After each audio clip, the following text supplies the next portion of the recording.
God. This is absolutely going to be one of those episodes where I have nothing to fucking. Yeah, hello guys. The Real Graps, issue 13. Post I guess the Graps after Mania, if we want to call it that. I don't even want to call it that because well, what graps were there after WrestleMania? And what There graps were there was during WrestleMania? Fuck that. oh brother. All right, so because we're doing this on a Wednesday and Dynamite hasn't happened yet, there's really no AEW to do. So we'll briefly just talk about what happened on Collision, which is really nothing. Yeah. The biggest things that came out of Collision this week was they recapped what happened on Wednesday. They literally recapped what happened 24 hours ago. If you just weren't paying attention, if you just happened to miss an AEW in the last 24 hours at some point or another, they recapped everything. They Yep. recapped the Josh Alexander debut. They recapped John Moxley passing out in the Coquina clutch. Insta pass Yep. out, by the way, like not even no struggle or nothing. Joe dropped back in that fucking Coquina clutch, and it was runs. Like That boy was I'm not tired, even bro. sure how that's humanly fucking possible. The ref didn't even check. That nigga was just like, yeah, he He looked going. over, see Moxie's eyes closed, and said, "Yep, buddy is packed. Buddy is finished. Bruh. All right." So, the Death Riders come out because they're the most important thing in the company currently. Not Will Mhm. Ospreay, not fucking Commander Takeshita. Fuck Commander, actually. I'm lying, but Did they film this shit back to back with Dynamite? Because if so, I don't think I'd want that guy I on camera. Either. That nigga lit as hell. nah. I think it was another like live taping. I think it was Okay. live. I'm pretty sure that one was live on purpose because they had to preempt for the NBA playoffs and WrestleMania, but more so NBA playoffs. That's true. So Claudio and Yuta are breaking everything. Claudio throws the cameraman into the timekeeper's area and starts shattering cameras back, front, and Nigga. fucking forward. When I saw that, bro, Yeah, no, I looked at my screen nuts when I seen that. I nearly passed out. Oh my god. He kept throwing it too, and I was just like, Lord, please have mercy. You Nigga, see I that did shit? the You just whole 1,000 yard stare at your fucking screen. I did the holy cross in my body. I touched my temple, I touched my heart, You caught the fucking left and Holy right. Ghost, nigga. Recited a prayer in Creole. This shit is fucking crazy, man. Nigga, the So, amount of money that nigga just fucking broke and in they broke like oh, 3 cameras too. It's oh not my even like god. Claudio just did the one. The camera cut to the other side. Yuta is breaking like two in stereo. Oh my god. That's like fucking 3 college tuitions right there, brother. Oh, who signed up for that? Tony Khan, My heart. we He's got crazy. it. That nigga is he's rich as fuck, I guess, We right? rich as a motherfucker around here. We can break whatever the fuck we Hey, want, shouldn't we? we'll just call up Sony and be like, hey, I mean, look. Those were prop cameras for What? real. God, I hope so. I fucking pray they were. I hope and pray that they were not for my sake, but for theirs. My god. So Moxley finally gets a microphone, and he's being heckled like shit by the crowd. They're saying you tapped out. Actually, no, they're not saying you tapped out. They fucking passed out in that shit. So he decides to put everybody on notice. He says, "Hey, Young Bucks, after last night, I never want to see neither of you niggas again. If I Yep. do, I'm gonna make y'all disappear." I say, "I hear you. Hey, them niggas better come out right now. Fuck all that. Come out right now. Let that bald nigga kill you, please." He puts them on notice. He puts Hobbs on notice. He puts Joe in specifics on notice. Then we get That nigga said, our fuck with opening you, Joe. match. Listen, okay. So this collision was nothing. This was a filler episode. They might as well not even fucking done collision that week. Nothing No happened. problem.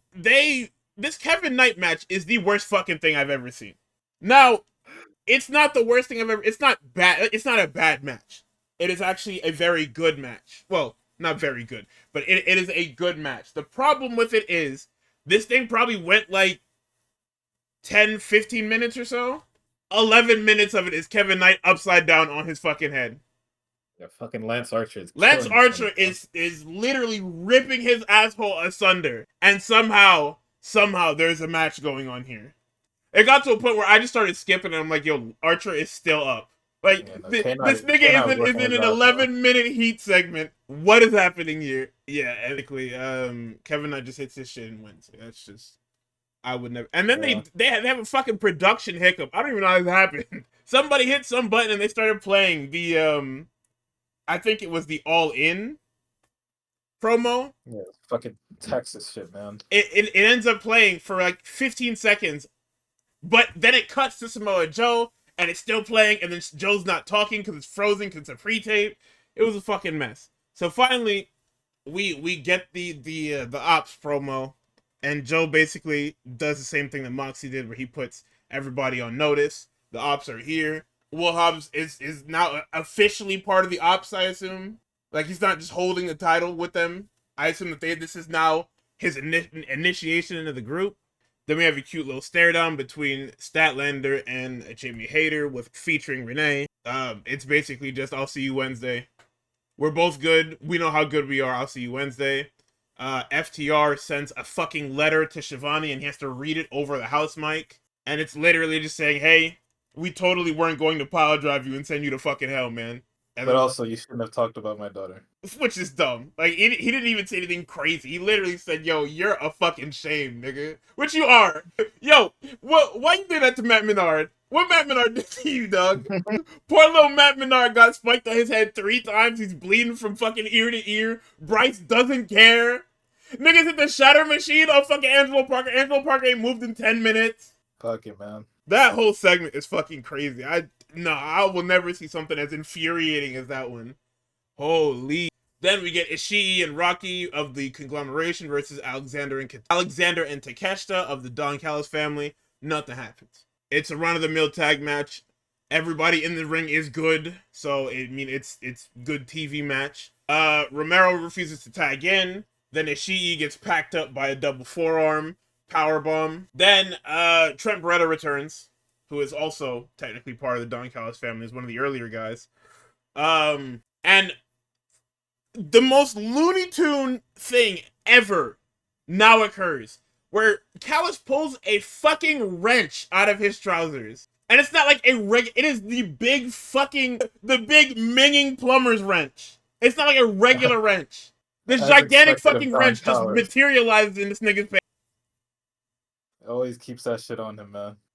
And then Trent hits Ishii with it, and we go to the next segment, which is Lexiam and Monet. And they're talking about the main event, and of course Harley Cameron appears with the puppet, and Mercedes is playing into it. That's your main event. It's going to be a tag match. Megan Bayne kills 2 more women. Anthony Bowen's hype video because we know what this is. This is going to be, this Max Caster feud is going to be dog shit, and then Bowens is going to be on Ring of Honor in the next 6 months, so it's okay. Oh, man. Listen, I would rather be on Ring of Honor than be doing nothing. Because here's the thing, at least on Ring of Honor, I'm doing something. I'd say that's fair. Like, Bowens is, if you're not on Ring of Honor, you're literally just dead. You're in catering, praying to God something changes. Next up, TNT title match. It's Adam Cole and Claudio. Claudio comes to ringside. He's passing through the timekeeper's area. He takes a fucking chair and launches this fucking thing. He's not thinking. Like, I don't know what his fucking problem is.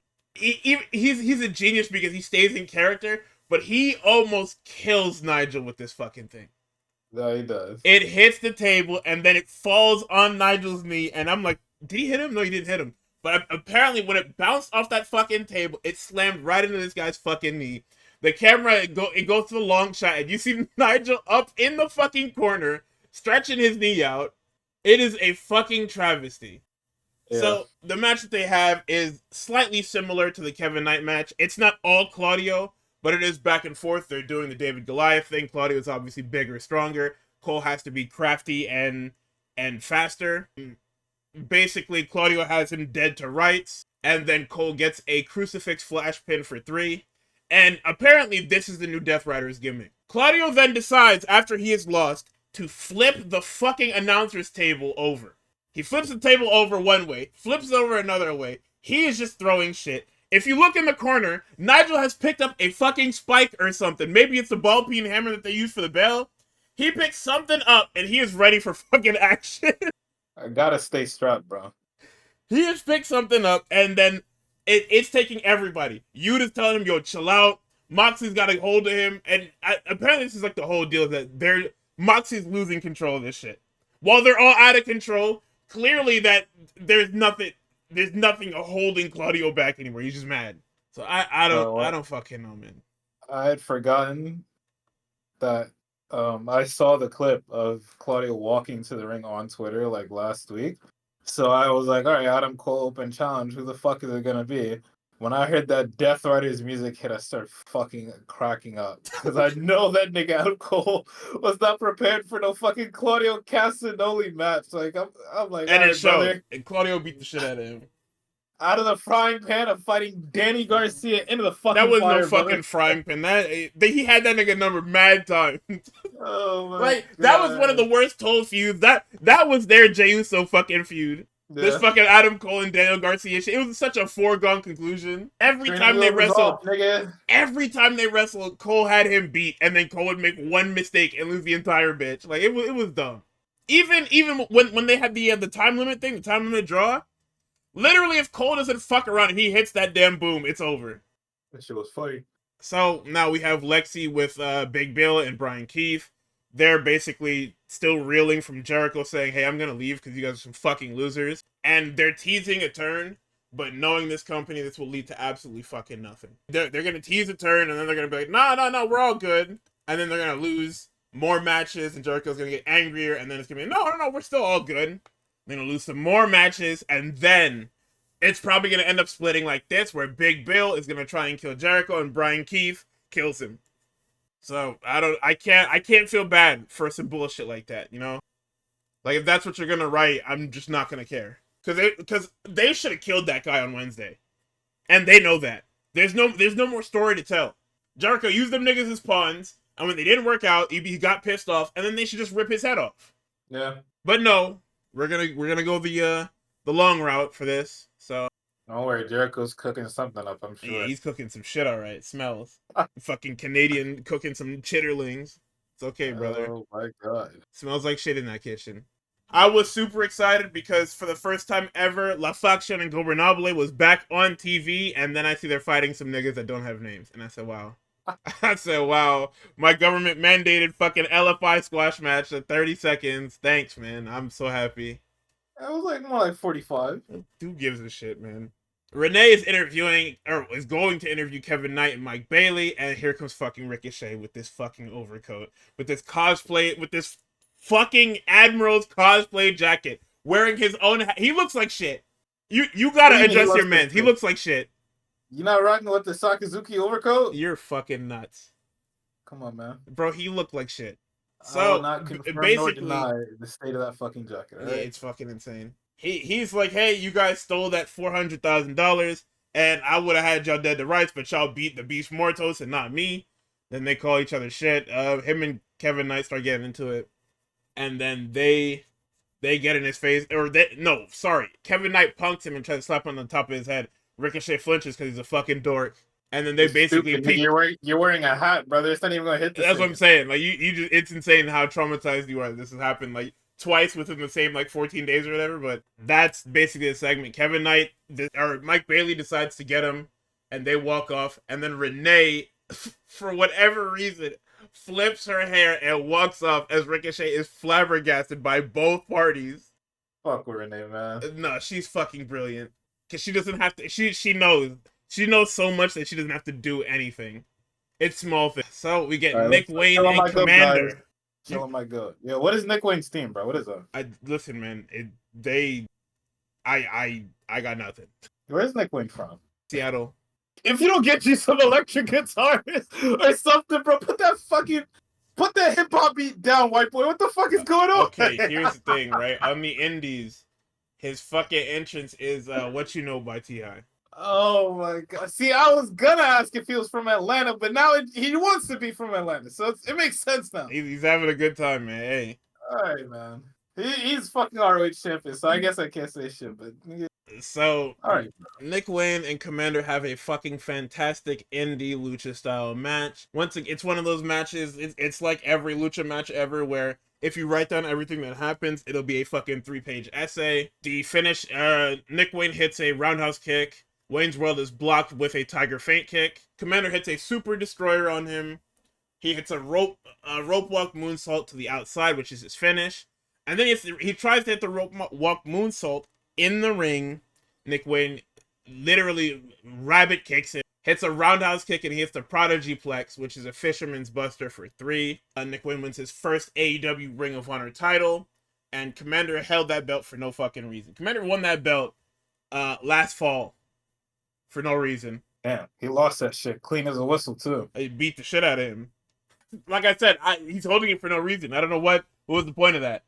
But hey, Nick Wade is now Ring of Honor champion, or a Ring of Honor champion, and he'll probably be relegated to Ring of Honor after the Best of the Super Juniors. So, fuck me, right? That's what this is. That's clearly all of Tony Khan's decisions are literally just fuck me. That's what that is. Yes. Yes. Ah, brother. Okay. And I believe he is the youngest singles champion in AEW Ring of Honor history. Ring of Honor, I'm not too sure. I haven't checked. I haven't had time to check. But AEW, definitely. So we get a hologram vignette. Says he's coming back next week because hologram has been relegated to fucking Collision. And then this crew and Top Flight shit has been going on since last summer. I swear to God. I swear we have been in a vortex. We're coming up on almost a calendar year of this crew Top Flight feud. Please end it. They're getting a tornado tag match next week. That better be the end. So help me fucking God.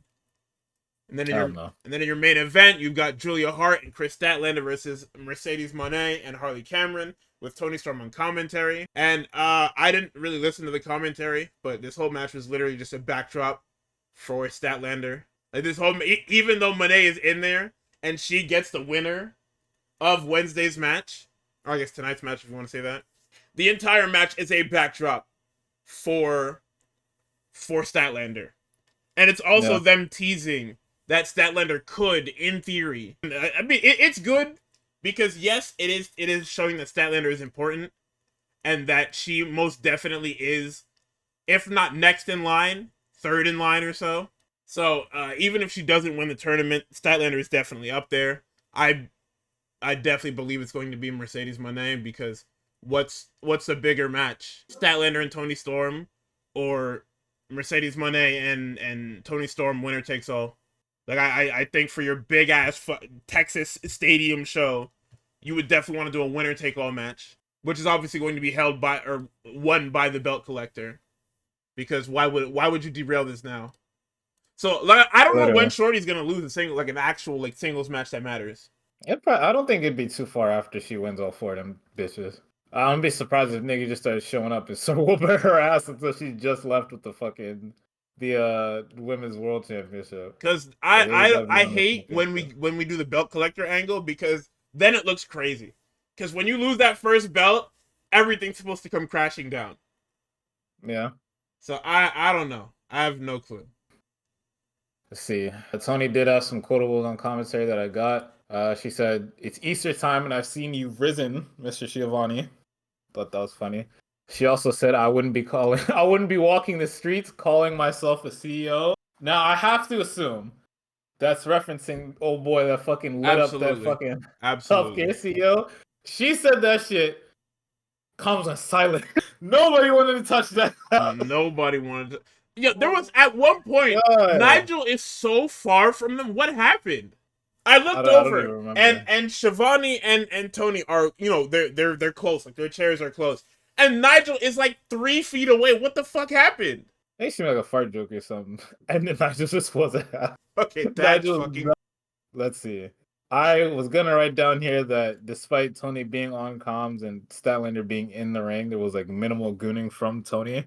But then she says, "Oh, I've spent a lot of time looking at Statlander, mostly in private." And I'm like, okay. There you go. That's what you asked for. And then the one thing about the match that I had, it was a good match. One thing I had is I might need to open a fucking tag team match rulebook. But I guess the ref was just okay with Julia suspending Mercedes Moné against the fucking ropes while Statlander murdered Harley Cameron. They both weren't legal. It doesn't matter. Doesn't care. That's true. It's also the finish of the match. He super doesn't care. Like, even if it wasn't like the finish within the universe, the legal person literally just blew up the other legal person and is going for a pin, so it doesn't matter. I see. I mean, I fucking Stand and Deliver Hank and Tank tried the same shit, and that ref also didn't care, so I'm assuming it's just a, illegality thing. Yeah, it's a thing where it's kind of just like I can ignore it because you're not directly interfering with the match. Because usually when they do care about illegal men, it's because they're directly interfering in what's happening with the legal men. So if you don't, if as so long as you're not interacting within what's legal, I guess they don't care. Makes sense to me. But it was just a very funny picture of fucking Mercedes just getting strung up. Fucking Statlander just murdering this damn girl. Yeah, backdrop is insane. Yeah, that's I mean, at the end of like the very end, Tony blew a kiss to Statlander and then Luther carried her away. And that was Collision. That's the end of that damn show. And nothing happened. Like I said, I wouldn't have even had this show. I would have just made Dynamite like 3 hours or something. I don't know. Don't do that. I'm so dead ass. Don't do that. But I mean, there is a 4-hour fucking. I don't know what we're doing, man. Who's watching that? Me. I'm an asshole. It's me. I'm watching it. I'm a fucking loser. It's me. That's what it is. I sit here and say who's watching that, and it's me. Yeah. So I didn't watch SmackDown, and the only thing that matters out of SmackDown is that Carmelo Hayes won that fucking trophy. Thank fucking God, dude. Oh, I guess that we're getting what is it? It's a triple threat TLC match on the fucking SmackDown of all places. Yeah. Let me see my notes. What else? It was Carmelo won the fucking Andre the Giant Battle Royale. Technically, we got our Game 7 within this because it was Carmelo and Andrade for the finish of that shit. And then there was a fucking Cena Rhodes promo battle somewhere in there, like towards the end. Stupid That ass was shit. it. That shit was kind of insane because what? Like, and this is a problem that persists until fucking Monday, apparently. Like, people want to cheer for John Cena really badly. Like, they want to cheer for John Cena extraordinarily badly. Like, everybody's tired of this heel shit. They just, all right, fuck it, it's John. I'll do my thing, right? Up to the point to where like niggas turned on Cody, and then Cody like he brought the crowd back with just fucking I don't know pure gusto or some shit like that, pure grit, whatever. Because he gets them back on his side somehow. But for like a good minute and a half, they're straight up booing him. They're just like, we're not trying to hear this nigga. Put John back on the mic. Throw my hands up. I'm like, all right, you know. John Cena like flicks him in his eyeball or something. I have to assume it's his eye because Cody overreacted like shit. Tries to hit him with an A, and then fucking Cody crossroads him and stands tall. And I'm just like, all right, it's just fucking over. Yeah, no, like it's crazy. It's crazy because it's one of those things where you can see it. Cody is the only person that ever put hands on somebody, so it's just like, yeah, you gotta lose now, right? Like that's just literally like there's no Cena doesn't stand tall ever, doesn't fucking cheat or anything. He just dies every time. But we will get to, I guess, the decision making behind this entire run. dude, that bald fucker literally shit all over whatever the fuck they were trying to do. Cause niggas, these oh my god, these cocksuckers on my timeline. Nah, bro, it was planned forever. They always had this planned. John Cena cut that fucking elimination or that Royal Rumble promo for no reason, nigga. That's what he cut that promo for no reason. That was just a promo. That was literally generic fucking faces back against the wall bullshit. He cut that, and I had the entire internet tell me, nah, bro, it was telegraphed. They were telling us to tune in the elimination. You guys gotta die. Everybody has to die. Stupid as hell. Made me look stupid as fuck. Oh my god, I knew it. I knew it was just generic fucking faces back against the wall bullshit, man. I knew it. If that's his face back against the wall, fucking, I need to pull some shit out of my pocket. We have problems because who is getting riled up for this is best for business? I need to do what's best for business. I don't give a fuck anymore. It's a heel flag. It's a heel flag. The authority. It's not even heel flag. Because at this point everything's fucking heel flag. But I just don't care anymore. That's this entire company is just fucking money. Nobody cares, bro. Nobody actually cares. Nobody cares. God. Dave did say that they were going to do it at WrestleMania, but listen. No, I don't know. That. Okay, Dave. This one. I'm sorry, Dave Meltzer. Please, I don't want to hear anymore. You're making this. Nobody knows what they're doing. No, it's because niggas like to lie. That's the problem. Niggas like to lie to Dave. Niggas like to lie to each other and then lie to the press. And that's fine. However, I need Dave to fucking disclaimer all of his shit with niggas like to lie. Niggas specifically in this company like to fucking lie to me. So I don't know. I know just as much as you do. However, my source is credible, so I know a little bit more than you do. But at the same time, they don't know what's going on either. But I guess we'll find out. What's that fucking show called? WWE something. You're not finding shit out. The backstage. We're gonna find out how much we don't know. Oh yeah, no, that whatever that shit is called. I don't remember what it's called. I think it's Untold or whatever. Pep said it. Pep was like, "Yo, you're gonna see how many ideas that Ibu and Dave reported on that got changed and got them called fucking slurs and all this other shit."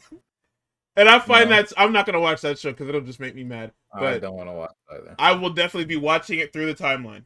But yeah, I mean that's what it is. You know, WWE, everybody's a fucking liar. Like, so I guess you could say Cody fits in there. What was that shit? What's that shit Dragon said? Cody Rhodes taught me how to lie. Of course, bro. Dave gets an apology. Well, I'm not apologizing to Dave because I've never talked crazy about Dave, but the rest of them niggas definitely should. He's saying The Rock wasn't going to be at Mania. Yeah, Anyway, because this fucking asshole's MO is walk in there, ruin some shit, and then leave everybody else to pick up pieces. Oh, that's Hollywood. Welcome to being an executive producer. You want to take credit for some shit. However, when niggas ask you to do a little bit more than send them money, you don't know what to do, right? Fucking cinematographer comes to you like, yo, my director wants me to do something crazy and we don't have the equipment and you can't throw some money at it and you don't know niggas that can creatively fix the problem. Guess what? We're all fucked, right? I threw some money at this fucking John Cena press tour, and John Cena isn't going to show up, and we have no story going into WrestleMania across the entire card. All right, I'll step in and I'll make some shit. You also want me to be at WrestleMania? But no, Ari Emanuel already fixed the ticket sales for you at Elimination Chamber. I don't have to fix it. That drives me insane. I'm so sick of hearing Ari Emanuel's name. I should know his name. Son, no, that drives me insane. He said Ari Emanuel asked him to do something because the ticket sales to Elimination Chamber were low. Gee, I wonder fucking why. Like, price point aside, because price point is always going to be invalidated with this fucking UFC shit looming over everybody's head. So, bam, pricing non-factor, even though it is a factor. But nobody wants to go to the fucking show because it was a four match show. And for weeks, it was literally, hey, there's 2 elimination chambers on this show. Okay, nigga, what else? No. What do you mean no? And then I get a fucking random acknowledgement that Trish Stratus has been with this company for fucking 20 years. And that's a match on there. In the 2 weeks leading up to this shit, we all of a sudden remember Trish Stratus. Like, what? This shit was gonna be in fucking Toronto forever, nigga. We announced this last year. Nigga, they announced that this is gonna be John Cena's last time in Toronto more than they announced anything about Trish Stratus. Nigga, Trish Stratus was a non-factor. Bro. Oh my god. My god. And then you have to put this Kevin Owens, Sami Zayn shit on there because you know that's going to move tickets. But then it's a 4-match card. What the fuck? And then it's like, why are we putting Kevin Owens and Sami Zayn here? Canada. You know them niggas is from Montreal, right? They don't care. It's same thing. Same shit. Right? It's all Canada. Who cares? But they don't care. And we'll get to the... God, the fucking makeup of this company disgusting. Everything sucks. All right, so WrestleMania weekend for the WWE kicked off with NXT Stand and Deliver. And this was the best show of the weekend. I'm sorry. Well, okay, let me rephrase that. The best show of the WWE weekend. Yeah, you start this off. I'll be right back. I gotta warm some shit up for my brother. All right. So, we started off the show with Ethan Page and Ricky Saints for the North American Championship. They pissed me off by putting the champion out first. Everybody knows how much I hate champion out first. I don't give it. I'm old school like that. That's the one wrestling thing that I will die on, is that the champion is the most important person in the match. Regardless if I like them or not. Champion has to come out second because the match is about them. Like, yeah, when the bell actually rings, it will be about somebody else probably because somebody will win or not. But the champion has to come out second. Because it goes challenger, champion. It's simple. Why are we changing the order? Because changing the order, I can understand it. Oh, well, somebody has an elaborate entrance or whatever. It's not what happened here. Ricky Saints comes out. He does his regular entrance with his damn belt. And then Ethan Page comes out. And regular entrance for Ethan Page. So what was the. Then we have a little bit of a theme with these matches because they did it back to back. So all of a sudden, Ricky Saints decides that he is going to launch himself at Ethan Page from, I believe, the second rope. And was it the suicide dive or the springboard? Either way, he ends up launching himself to the outside and crash landing on this table, blowing himself the fuck away.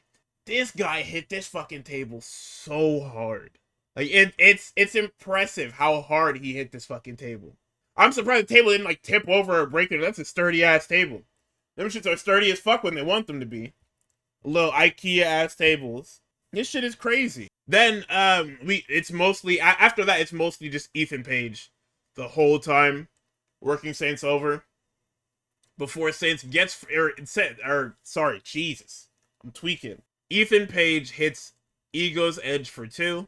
There's a kick out, obviously. Then Ricky Saints hits the spear. And then he hits Rochambeau out of basically nowhere for 3. That it was a solid title defense. Solid match. Both guys look fantastic.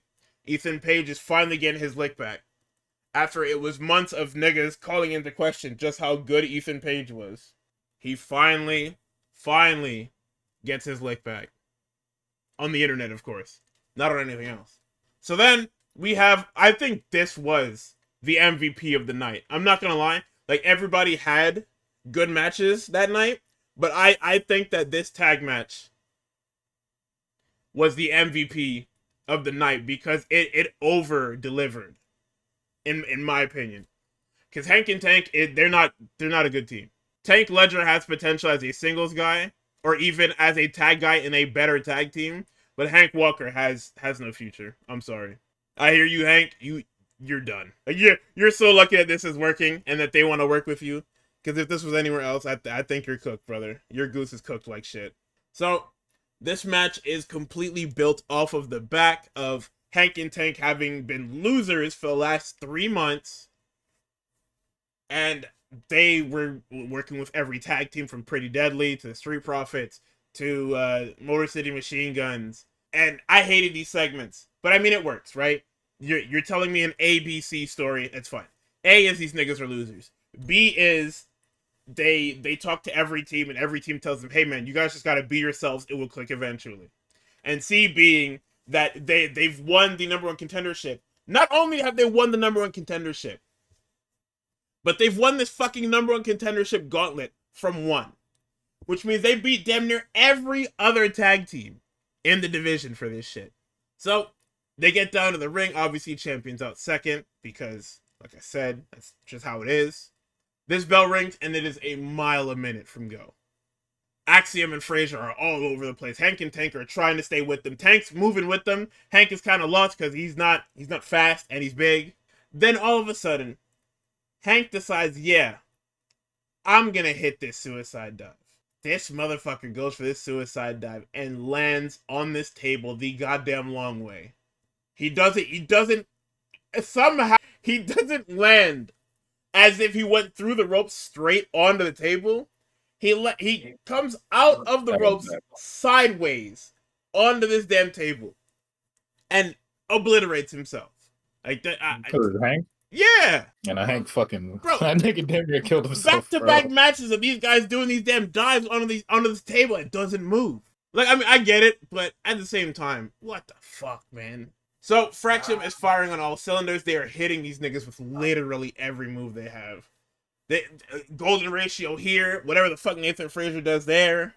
They are trying to smoke these niggas out their boots. This shit is crazy. Then, it comes with a honk. These niggas hit this damn meat in the middle. They hit the meat in the middle. They hit the super collider thing for 3. And it's all love. Obviously, Fraxium hates the fact that they fucking lost, but these guys literally came from nothing. This is rags to riches right here. Literally. I don't know how you niggas did it, but you niggas organically made a top team out of fucking Hank Walker and Tank Ledger. I can't be mad.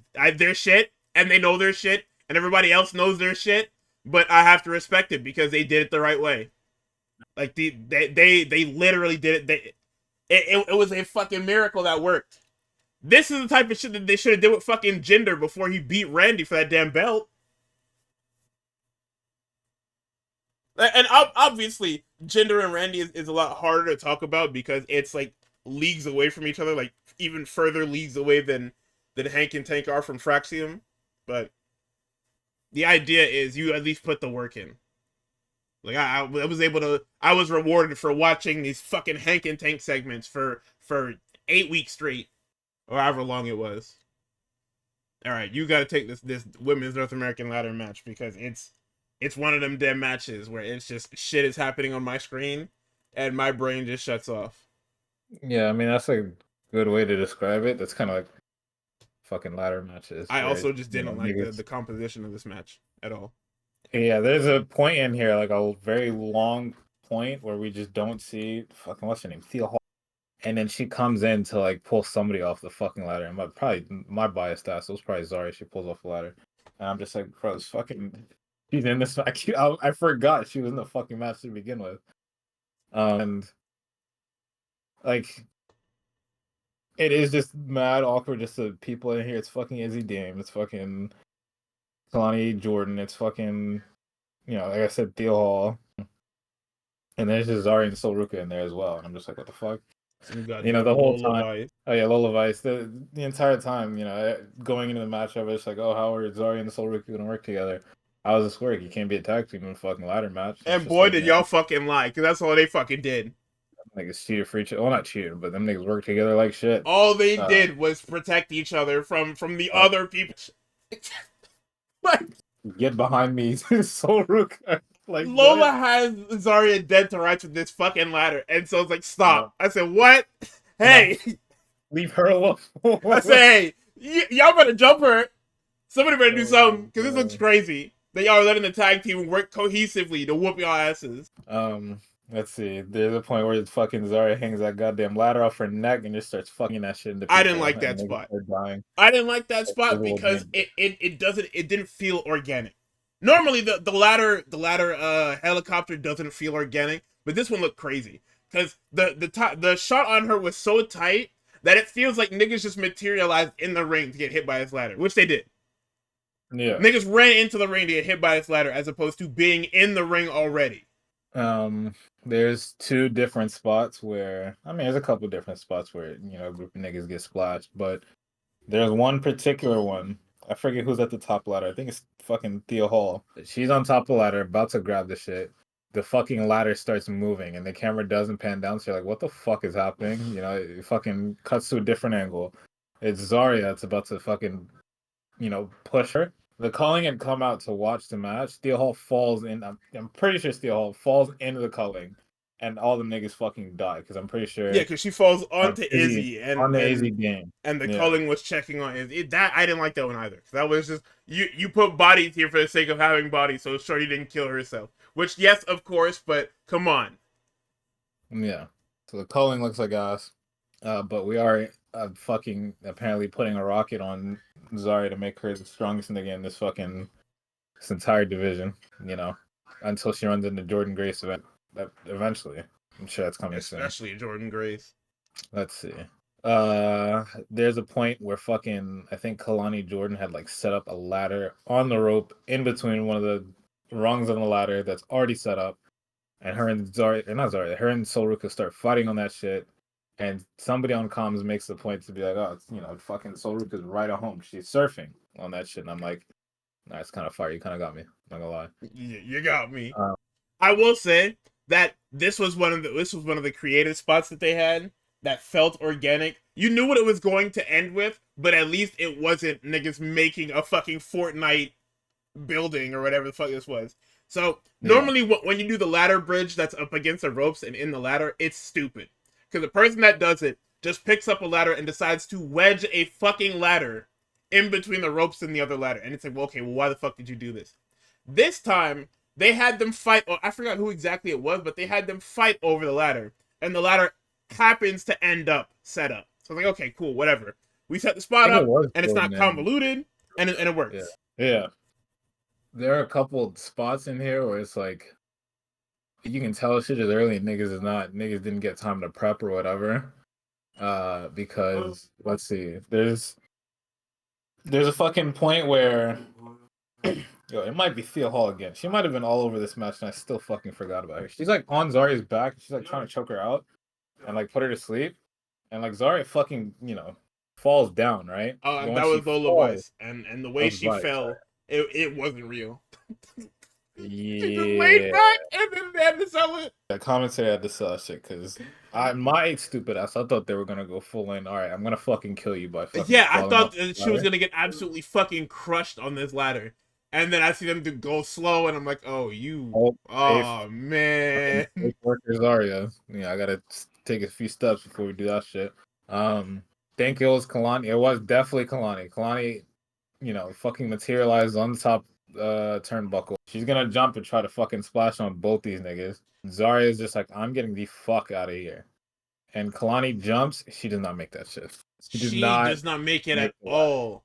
Brother, she kills herself more than she does anything else. And somebody on commentary straight up is just like, yeah, I think Kalani took the brunt of that. But no, there are a lot of spots like that. There was a fucking one where Zarya tries to like, I think fucking standing press throw somebody over the top rope. She does not get all of it, but they got some safe workers down there and they catch whoever that is. And I'm just like, Jesus Christ. But again, somebody wanted to fucking put this shit early in the morning on Saturday. So it's like niggas probably are running on fucking fumes Yeah, trying especially to because their boss was sitting there talking for fucking 4 hours. or fucking 60 minutes. So we skipped over that shit. There's fucking nothing to talk about. Goddamn Hall of Fame shit. But there was no reason for that shit to be that long. So them niggas, if anybody attended, God forbid you wanted to be a good employee and attend the fucking Hall of Fame segment, you probably ended up like fucking Jey Uso and Booker T asleep, or you thugged it out and now you're tired as fuck on the day they have to wrestle. So, I'm not gonna hold that against them. I'm not gonna, be mean. Oh my god, look at all the botches. Them niggas is tired. Them niggas didn't get to warm up appropriately. Whatever. Fuck it, right? The highlight of the match for me, obviously, 'cause I'm fucking big fan of Zarka, right? They get to the top of Zarya, this ladder, and I was ready to be pissed off. Because I thought they were going to do that thing that doesn't make sense, where she just gets down from the ladder, and I'm like, you better fucking not. yeah, she just straight up just some shit you get fined for fucking Literally sandbagging like collusion. somebody else win. It's literal collusion. Like, you're going to get fired. I'll make sure of it. NXT kids were not the Hall of Fame, thank God. I would However, have I been there too, shouldn't we? still early as fuck in the morning, so we'll give them that pass. But yeah, they get to the top of this ladder. You fucking, they stare each other down and they're just like, man, this sucks, right? Fucking Soruka is about to swing. Zarya catches her hand, and they give it a few seconds. Somebody on commentary is fucking confused. Like, what? Right? But looking at his kids, what the fuck? Hey! You know, what I'm saying. But then eventually, the two of them are just like, nah, we got to do it, and they start battling it out. Fucking Zarya takes a crazy. Well, she takes a big ass bump off this fucking ladder, and then fucking Soruka wants to flex her fucking athletic ability, and pulls herself up to the other side of the ladder, just off the strength with it. Grabs the title. No, actually, what she doesn't. She doesn't immediately get the title, right? She goes down. Somebody else tries to pull her off. I think it's Lola. No, it's Izzy Dame first. Izzy Dame gets her fucking soul snatched, and then Crazy the other style, two because this one's off the damn ladder. off the ladder soul snatcher. Fucking Kalani and fucking Theo Hall come in, get their souls snatched too. Soroka goes back up the ladder, grabs that shit. North American Women's Champion. She was fire fucking finish. She was amazing. Oh my god. Listen, man, that's We haven't broken up Zarika yet. However, yeah, absolutely yet.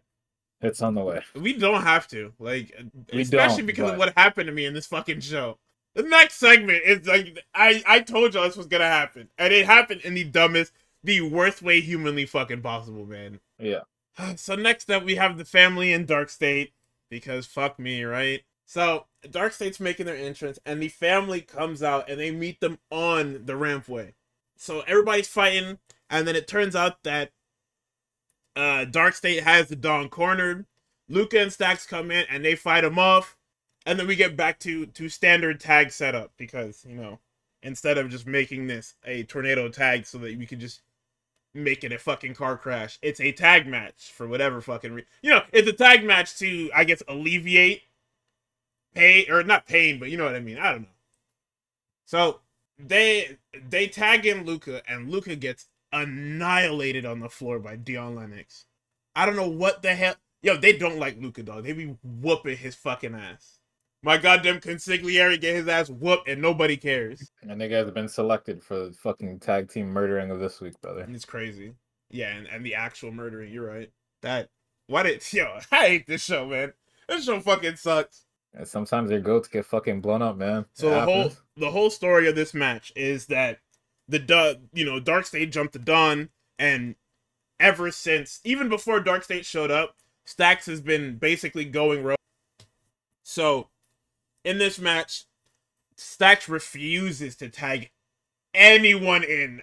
If he's refusing to tag the Dawn in, when he tags Luca in, Luca gets sent to fucking hell. He gets sent to hell. This whole match is literally keeping Tony on the apron. Luca's setting up a hot tag.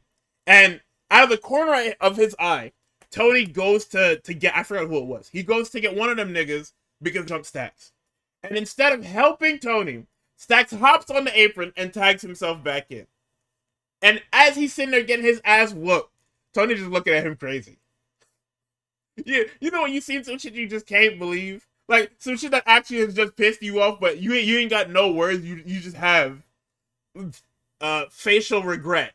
That's the only emotion you have is just regret of seeing this whole fucking thing play out. So, Tony returns to their corner, and he's just watching this whole thing. Stax and Luca are getting beat to shit. He looks on in disappointment, because Luca is now back in the ring here. Because they have ripped Stax apart. They threw him into the Timekeeper's area. Luca is begging and pleading for this fucking hot. Tony tags in. He gets going. He hits spine busters all over the place. Top rope belly to belly. He throws Sugars onto the Griffin. Luca and Sugars do a damn suplex to the outside that I fucking hate. It's super safe, but I still fucking hate it. So I guess they get the upper hand. They hit a jackhammer for 2. They hit that damn shield bomb for 2. Everybody's fighting, everybody's brawling on the outside. Luca ends up by himself on the outside again, and the one man that's not, because it's 4 niggas in this group, and there's only 3 men in the family. Cutler, what is it? Cutler James? They have the shittiest fucking names in this faction, bro. I swear. Cutler James attacks Luca and destroys him with this damn crowbar. Because Stax brought these damn crowbars into the damn ring. How did that? Never mind. Oh no, sorry. Make it through, but this was beforehand. I'm jumping ahead. Cutler destroys Luca, and then Rizzo decides that she's gonna go, because the referee is super distracted. This nigga's not even look. The legal man's on the outside, and he's admonishing the illegal men of the family. So Rizzo takes his time to hit a huge crossbody. And Tony and Stax hit Osiris Griffin with an elevated reverse flapjack. Tony stares down Stax. And then Stax says he's got an idea. And Tony's like, I don't want to hear none of your fucking ideas. The last time you had an idea, I got my ass beat to shit in the back. This nigga comes in with 2 crowbars. And Tony looks at him like he just told him to go fuck himself. He looks at the thing and says, yeah, you're fired. That's it. So he tells him we're not doing that. Stax holds onto the crowbar and then finally lets them go. We get a roll up, a spear. We get a neat little spot where everybody's on the outside, and Tony takes Stax and he says, "I love you," and then he hip tosses him over the fucking rope, and they wipe everybody out. This shit. So the ref gets out to check on everybody, and then Stax comes in with the crowbar to save Tony from Saquon Sugars, and then they hug. But then he teases hitting him with the crowbar, and then he gives it to the ref. And then as the ref is putting the fucking crowbar away, he dick kicks the Don, and I'm just gonna punch my fucking wall. I'm actually gonna fold my monitor in fucking 3, because why not, right? Like, we passed off all of the fucking red herrings, and it's a dick kick. I just love dick kicks, bro. And then, his reasoning is because he said that Tony never believed in him. Fam, the last 4 ideas that you have goes so far against what the family is about. And also, the other one's got Tony beat the fuck up crazy style. I wouldn't believe you neither, nigga. What the fuck? Yep. And then And one of those was for fucking shitty ass culling feud. Come on, brother. yeah, no, that was crazy. Oh, I told you we couldn't trust Izzy. Hey, man, I hear you. Shut up. I made a bad call. Okay, whatever. And here you go making 7 other bad calls trying to prove me wrong. So we get an interview after this match with Hank and Tank. I skipped it. It's them niggas celebrating. And niggas being like, yeah, you guys finally did it after being losers for 6 months. How does it feel? Feels great. Then we are now in multi-person hell. We have not entered the multi-person hell section of this NXT pay-per-view.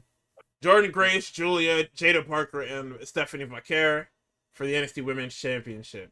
And once again, because it is a fatal 4-way, there's a lot going on here.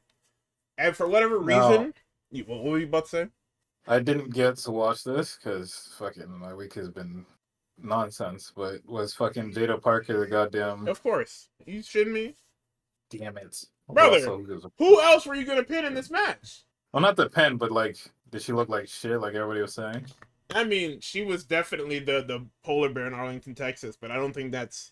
I don't think that's because she's bad. I think it's because she's literally in there with the aces of their respective promotions and divisions. Yeah. Like, this is what happens when the nigga that plays in the G League ends up in the All-Star game.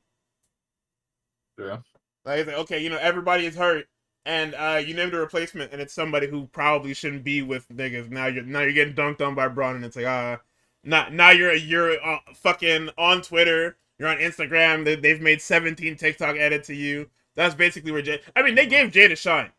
Like, it's not like she was in here just to get her ass beat and pinned. She got her spot. She hit the damn ass attack and did the damn high steps and all that shit. But I mean, you were absolutely the polar bear in Arlington, Texas. Nobody believed in you. There was nothing you could do about it. Because this match was literally just a backdrop for Julia and Steph. Yeah, Jordan's there, but they very clearly want you to understand that Julia and Stephanie will be main eventing probably the next 2 NXT pay-per-views, running this matchup back to back to back. So we got a couple of spots here. Graves was talking about Jordynne Grace on commentary and was like, hey, you know, she's kind of just like, she hasn't been great. And it's like, what are you talking about, man? She's like, yeah, you know, she's won all these championships in TNA. You're not in TNA anymore. Okay, man, what does that take away from how good she is? Like, how are we? They're bearing the fuck out of that company. I know, but like, come on, yo. Like, I don't know why niggas are trying to act like they're not doing that, but they are destroying that company's credibility. No, that company has no credibility. I don't know what we're talking about. But like, if they're in hell right now, after this weekend, them niggas are below hell. Like, it's never been. They own the company. They everything but own the company. It might as well. They have done everything but buy the company outright, nigga. Don't know why they haven't, but yeah, they absolutely should at this point, right? You took their world champion and you spanked that nigga in 3 minutes. That's why we're not gonna get any fucking cool promotions. Because again, back to the ego thing. Like, you know, Joe Hendry want to be a nice guy and be like, oh yeah, I'll fucking wrestle Randy, and then they tell him the plan. And it's just like, you said, how long is this match gonna be? Nah, that nigga didn't care. That nigga was down for it. That nigga said, I'm on WrestleMania. Of course, you watched NXT. You seen what he said to Trick Williams? Yeah, because Trick rightfully fucking fried his ass, and then he said, "Oh, I got to wrestle at WrestleMania." It's just like, I wrestled in front of 60,000 people. Where your 60,000 people fought, nigga? And I said, "Wow, it doesn't matter. Like, you got killed in front of 60,000 people, and then a nigga took your gimmick and made everybody laugh. You're laughing stock, brother. Where's the fucking shame? Where's your rage? What? All right, man. Listen, man. Hey, if he had to wrestle, what's her name, Joe Hendry, for longer than fucking 3 minutes, I think I would have crashed out. I'm saying. I'm not. It's not about whether or not the match. This is crazy to say. It's not about whether or not the match was gonna be good, or whether or not that nigga even wanted to work after not being able to work KO. It's just if anything, Joe should have left that fucking belt at home. Should have left it at home. Why did you walk? It doesn't matter. I'm gonna tell you right now. It makes him look so crazy. It makes the entire promotion. No, because he's gonna come out and his nameplate is gonna say TNA World Heavyweight Champion Joe Hendry. They're gonna call Leave him the that off. TNA World Heavyweight Champion Leave on that off. commentary. Don't call me that. Don't call me that. No, they're gonna Don't do call it. me- You can't do that. If I know what's about to happen, is you can't do that. No, but they're going to do it. You don't have a say in it, nigga. Like that's the whole thing. They're gonna do it. Then lose my number, H. Lose my Nigga, number. Don't make me do no shit like you that. can leave that belt. You can wear completely different gear. They're gonna that nameplate is gonna say TNA World Heavyweight Champion Joe Hendry. They're gonna refer to you. I'll show up in the Samoa nigga alt attire. I'm not showing up. And they're gonna call you the TNA World Heavyweight Champion. Oh nigga. my god! Like that's their thing. That's what WWE does, because they did the same thing to ECW. Granted, ECW was already dead by the time that they did it, or was dying. But they did the same thing to Taz. TNA wants to be paid in exposure. Yeah, guess what? In a few years, you guys are gonna be fucking NXT alternate or some shit like that. You're saying in a few years. That's what they are now. Well, like we're on the this is not an equal partnership. This is a we take everything and you get drip fed exposure. Right. We're not even sending our top guys to you. We're sending our developmental to you and having your champions go fucking 15 minutes with them and then losing. And they're going even and or just losing. Nigga, what's that shit? They teasing Joe Hendry and Obafemi. Hey, pack this up, man. Pack this shit up today. Why would I be any more excited for that than fucking Oba and Moose? At least that's like a big nigga fight. The fuck do I have to? All right, see, look at what the fucking mind control has done to me, man. And now I'm thinking their fucking world champion ain't shit. No, because the world champion isn't shit. Probably Your world champion is Joe Hendry. Joe Hendry is not known for his wrestling ability. He's known for being the nigga that smiles and pops up everywhere. Mm-hmm. He's not known for shit else but memes. I mean, that's what he wants though. So fuck yeah. But yeah, no, them niggas are making TNA look like fucking shit. This whole company. So of course on commentary they're gonna be like, oh, you know, she won championships elsewhere, but like this is a WWE. This isn't big time, even though you're in developmental. The big time. Yeah, and then you know a day later, or not a day later, 2 days later, Michael Cole would fucking mentioned the Stardom by name. So it's like we're gonna mention other fucking promotions, just not yours. We're gonna treat other promotions with respect. It's not your shit. Sorry, you don't bud. have a working deal with Stardom, though. That's different. And we kind of like it, yo. That nigga Gunther must have actually started choking him or something. Cause fucking. Well, no, that was after the Gunther shit. I don't know how the fuck he got that shit off. Maybe that nigga got fined. Who knows? Who? Michael Cole? Yeah. No. They allow him to talk about other companies because he's referenced Stardom when talking about EO before. Yeah. He's referenced Triple Triad and all of that. He just got that shit off clean. We're just putting some other niggas over. TNA, they'll fuck you, nigga. Basically. There was a Tower of Doom spot, but they transitioned it into a double blockbuster because they realized that it's overblown and we need to stop doing that in every multi-person match. Let's see. Northern Lights. Oh, yeah. There was a German suplex Northern Lights combination. And then we get the finish where Jada gets hit with the SVB for 3. Then we get an angle where it's Luca chasing Stax out to the loading ramp. And then Stax gets in the getaway car that's conveniently set up. And then he leaves. Then we get to our main event where I'm just going to say it. They made the wrong choice. Niggas can argue me up and down about this shit. They made the wrong fucking choice. There is no reason that Javon Evans is not standing there NXT champion. Yeah, because Sean's trying to fucking hold on to his toys. Fuck you, nigga. What? No, you're getting a whole influx of shit. We're giving you a whole influx of 58-year-old luchadors, man. Go. I don't give a fuck. I'm holding on to my shit. You nigga, you are very lucky. I'd let go of fucking Steph and Julia for a fucking night. We're not gonna talk about Roxanne. Nobody wants Roxanne, I guess. But no, they don't want her like Julia, shit. Like this is insane. Fucking protected class. Fuck, you're lucky you got that. That stare down, as we know now, is going fucking nowhere between Julia and Rhea Ripley. It's going nowhere. All right, nobody. You're not getting any of my shit. All right, you can have Trick. You're not getting over. I don't want. You're not getting Javon. Yeah, I can have Trick after what happened on fucking Tuesday, man. Ew. I don't want Trick. Guess what? I've been new about Trick. Just if I'm Sean, I've been new about Trick. You're not getting no Trick Williams, all right? Hey, who you telling, nigga? I know you're getting Trick. You're not getting no Javon Evans. Not getting no goddamn Obafemi. Okay. Listen. So this match starts backstage. He was hanging out, man. He was protecting. Javon tries to hit them with that same cutter that he ended NXT with, and they sent him to hell. Yep. Oba hits Samoan drop. Javon hits a springboard clothesline onto Oba Femi and gets to his face and says, and I quote, "That's 4 times I've dropped your dumb ass." And I said, holy. How do you hear that and not call an audible? Come on. This shit was insane. Yeah, I know. That's when I call the audible that he's getting pinned, so I can hold on to him for longer. Yo, fuck yourself, man. Crazy. He was always getting pinned. It was just a matter of how. I don't know why we're protecting Trick Williams, bro. It's done. It's over with, bro. Please. You know, if Nigga, I it's would 21 in the 12th grade, bro. Please. if I would wanted, holy shit, if I wanted to give any kind of like higher thinking to it, I don't want to make him look like a fucking dweeb on the call up. Who cares, nigga? That nigga will be fine. That music's gonna hit, and the niggas that know are gonna chant "whoop that trick," and because everybody else is sheep, they're gonna chant it too. It's gonna be the most disjointed "whoop that trick" you've ever heard. It's gonna make your ears want to bleed, but it's gonna be done nonetheless. They'll get it week 3. Don't matter. So the match here, I mean, it's your standard triple threat. Guys are rotating in and out. Javon looks great.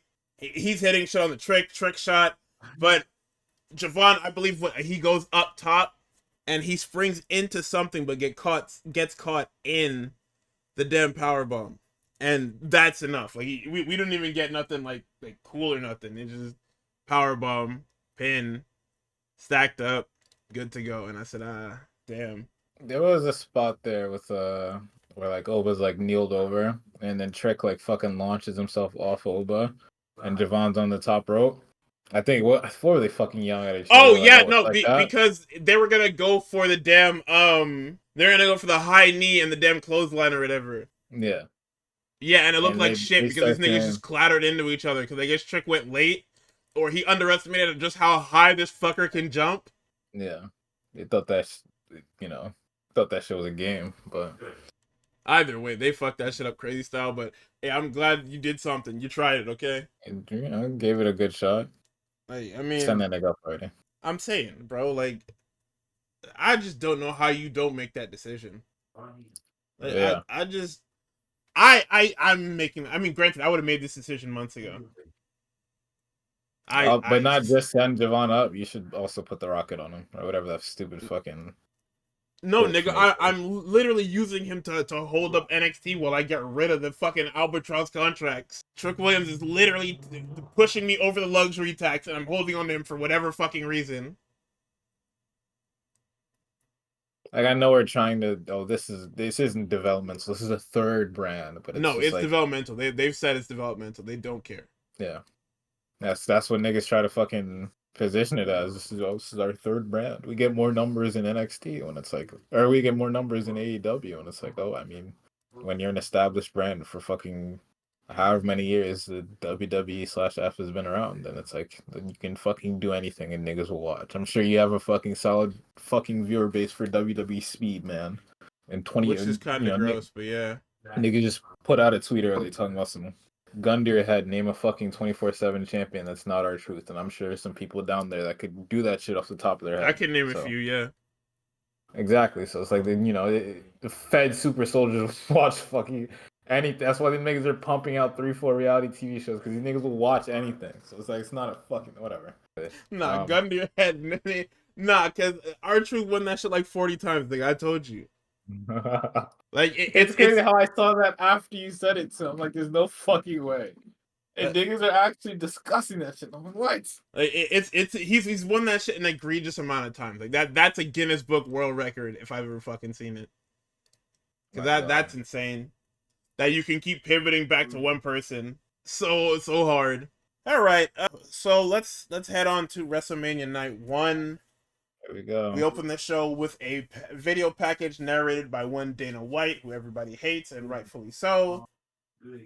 We open the show with Jey Uso and Gunther. And I believe does Gunther come out first? No, he comes out second, actually. Because I remember he did the fucking... He's got this setup where the flag bearers come out and they're all over the ramp. And they're waving these fucking flags. And I said, surely surely he's not going to come from the fucking balcony, right? Like, you see how big this fucking arena is, right? Like, surely he's not going to come from almost the top of this fucking thing and walk all the way down and then walk to the ring, right? Oh, who could I fucking... Clearly it's fuck me, man. So, this guy appears at the top of this damn staircase and has to walk all the fucking way down This to is the 5 minutes ring. and 53 seconds long. It's it's fucking crazy, dude. He had to walk that whole way. Gunther comes out, nothing special. He just has aura, and it's like, yeah, man, I hear you, brother. So they get in the ring, they stare off, they do the ring announcements, and I said, okay, here we go. If Jey Uso should start with a house of fire, and Gunther should cut him off, and then we go straight into the heat. Just like Dynasty 2025. That fucking bell rings, and these motherfuckers start grappling, and if that wasn't, nigga, if that was my TV, it would have been on the fucking front lawn. The feeling of fucking dread that crept into my heart. It felt like I had a fucking heart attack. Like, if I told you, I wasn't watching this alone. I wasn't watching it in here. So I couldn't hyperventilate and I couldn't fucking throw up on myself. That fucking bell rang and these motherfuckers started grappling. The level of disrespect that I fucking felt. Nigga, I'm not even the one wrestling. Yeah. The fact that you have one of the greatest grapplers in the history of ever in your company, and he's grappling with a nigga that actually doesn't wrestle. Like, oh my god, niggas were so lucky I wasn't in my own house. The vitriol and straight hatred I would have spewed. These motherfuckers start grappling, and Gunther's getting up on him, but it's still grappling nonetheless. The story that they have told is now broken. Because the story that they told was that everybody's saying that Jey Uso is not half the wrestler Gunther is. So you start the match off with these niggas grappling. Are you crazy? And it's not even like Gunther is coming out on top of these segments. They're grappling to a fault. You know, like when two wrestlers who are even grapple, it grapples to a fault and a standoff. Jey Uso just grappled with Gunther to a standoff. I'm gonna throw up. There wasn't a hot start. There wasn't even like a cutoff segment. It was nonsense. These niggas were even up until Jay hits this stray spear for one. Gunther kicks out at one. Then we hit the second gear and they're just doing shit. This nigga hit a superplex. He hit the damn super drop kick. He hit the power bomb. Nigga kicked out. He sets him up for another power bomb. Nigga slips out of it. He hits the spear. Uso splash for a fucking 2.9. At this point, I'm looking. It's the Homelander's fucking gift, bro. I'm looking on in absolute fucking horror. I am mortified watching this fucking thing. Because it's literally Gunther. I can't even describe it, man. It's so infuriating. Because what is the story that we told? The story that we told, like I said, the story that we told is that Gunther is a better wrestler than Jey Uso.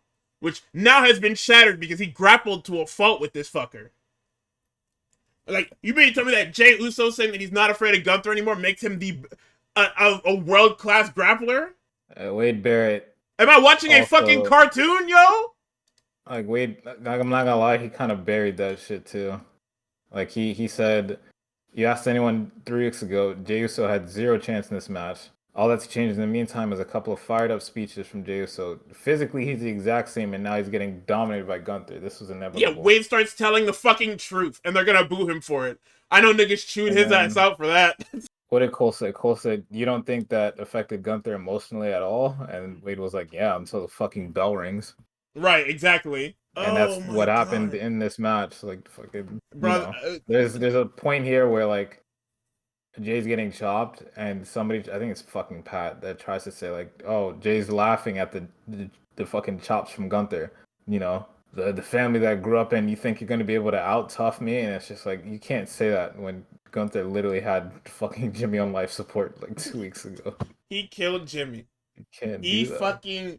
He has brutalized Jey Uso at every turn. Every match they had, he brutalized him. I just don't understand. Yeah, and oh my god, brother, they have fucking nigga. They have Gunther running for the hills to go get his fucking belt to leave. I almost swan dove off this nigga's house, bro. I actually Yeah. almost put myself in a wheelchair. Yeah. Brother, Gunther takes his belt and he is leaving. And then the referee told him, hey, put that fucking belt down. Which I will give this, it's a cool spot.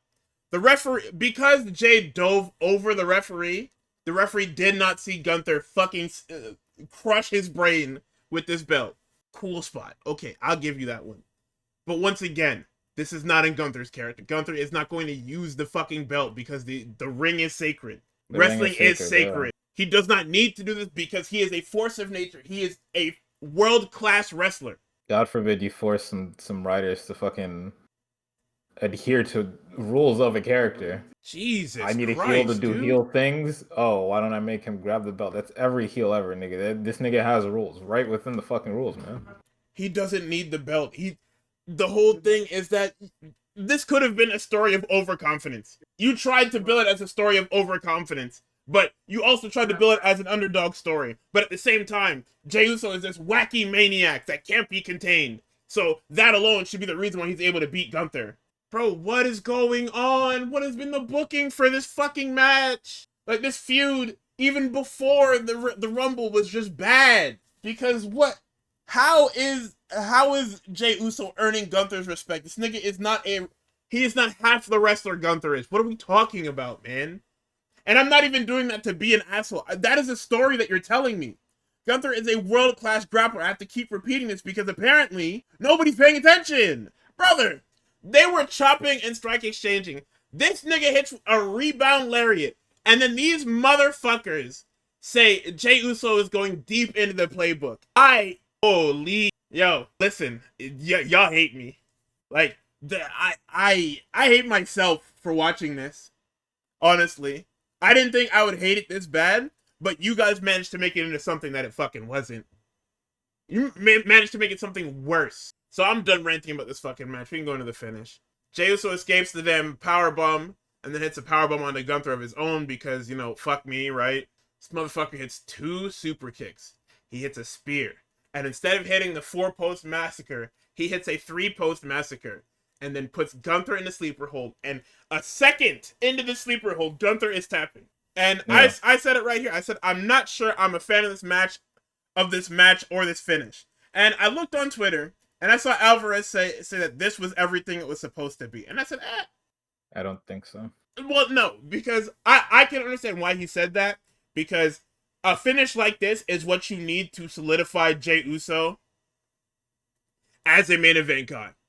Because if Jey Uso won this in any other way, people probably wouldn't believe it. Because every time, if I'm having Jey Uso beat Gunther, I'm having him roll him up every time.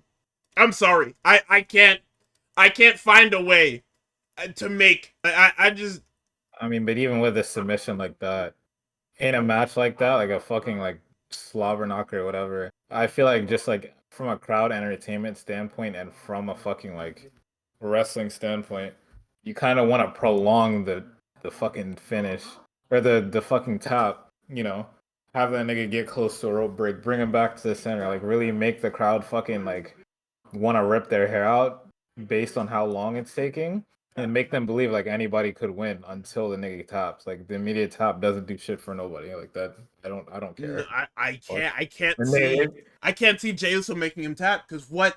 How does Jey Uso even know how to do a fucking sleeper hold? What training has this nigga done? I don't know. Like, you know, but you see what I mean? It's like a nigga that has never done a submission hold in his life, busting out a fucking ankle lock and putting it on Kurt Angle. Because what you can say is that, oh well, sleeper holds are lethal, right? Or submissions are lethal, and when applied, they're universal moves, right? It has nothing to, because that's what they've been trying to do lately, is that submission moves are just universally strong. So if you put the person in a submission, then automatically it's the same strength every time, which doesn't make it make a fucking sense. Doesn't, because it's, you know, only lethal in the right hands. Anybody tries to kick it, you know, regular ass nigga tries to kick somebody that knows how to fight, I'm gonna I'm gonna blow your shit up, man. Like, Like the whole thing put that is shit down. you put a submission guy in his own submission and he knows how to escape it. So Yeah, how because does that Gunther nigga, not know how to get the fuck out of a sleeper hold? he's watched niggas escape from his shit fucking every which way. So of course I'm gonna know how to get out of my own shit, or I can just think of it on the spot and just be like, ah, some nigga did this to me. Let's try that. Like that, there was no decision. You realize that everybody was mocking you for this fucking Jey Uso shit, so you had to put him over strong. And in putting him over strong, I'm not gonna say you completely neutered Gunther because you did that before this feud even fucking started, but you have made a mess of that guy's booking to the point where nobody. Well, let me rephrase that. Nobody on the internet wants to see him. And I hear you because nobody cares about what the internet has to say unless you're Triple H because you're terminally online and you can't help but Google yourself and everything you've put out. But You don't no, like the spotlight, by the way. yeah, I mean, he knows it's a meme. We know it's a meme. It's basically just it's just calling a spade a spade. Anyway, like I said, I'm done. I'm done talking about this fucking Jey Uso thing. All we have to do now is just watch and see what happens next. What else did they say on commentary? Cole said he mentioned something about Roman being proud of Jay, and I'm like, you don't even watch your own fucking product, At mother. all. I know that's not your show, Roman but come on.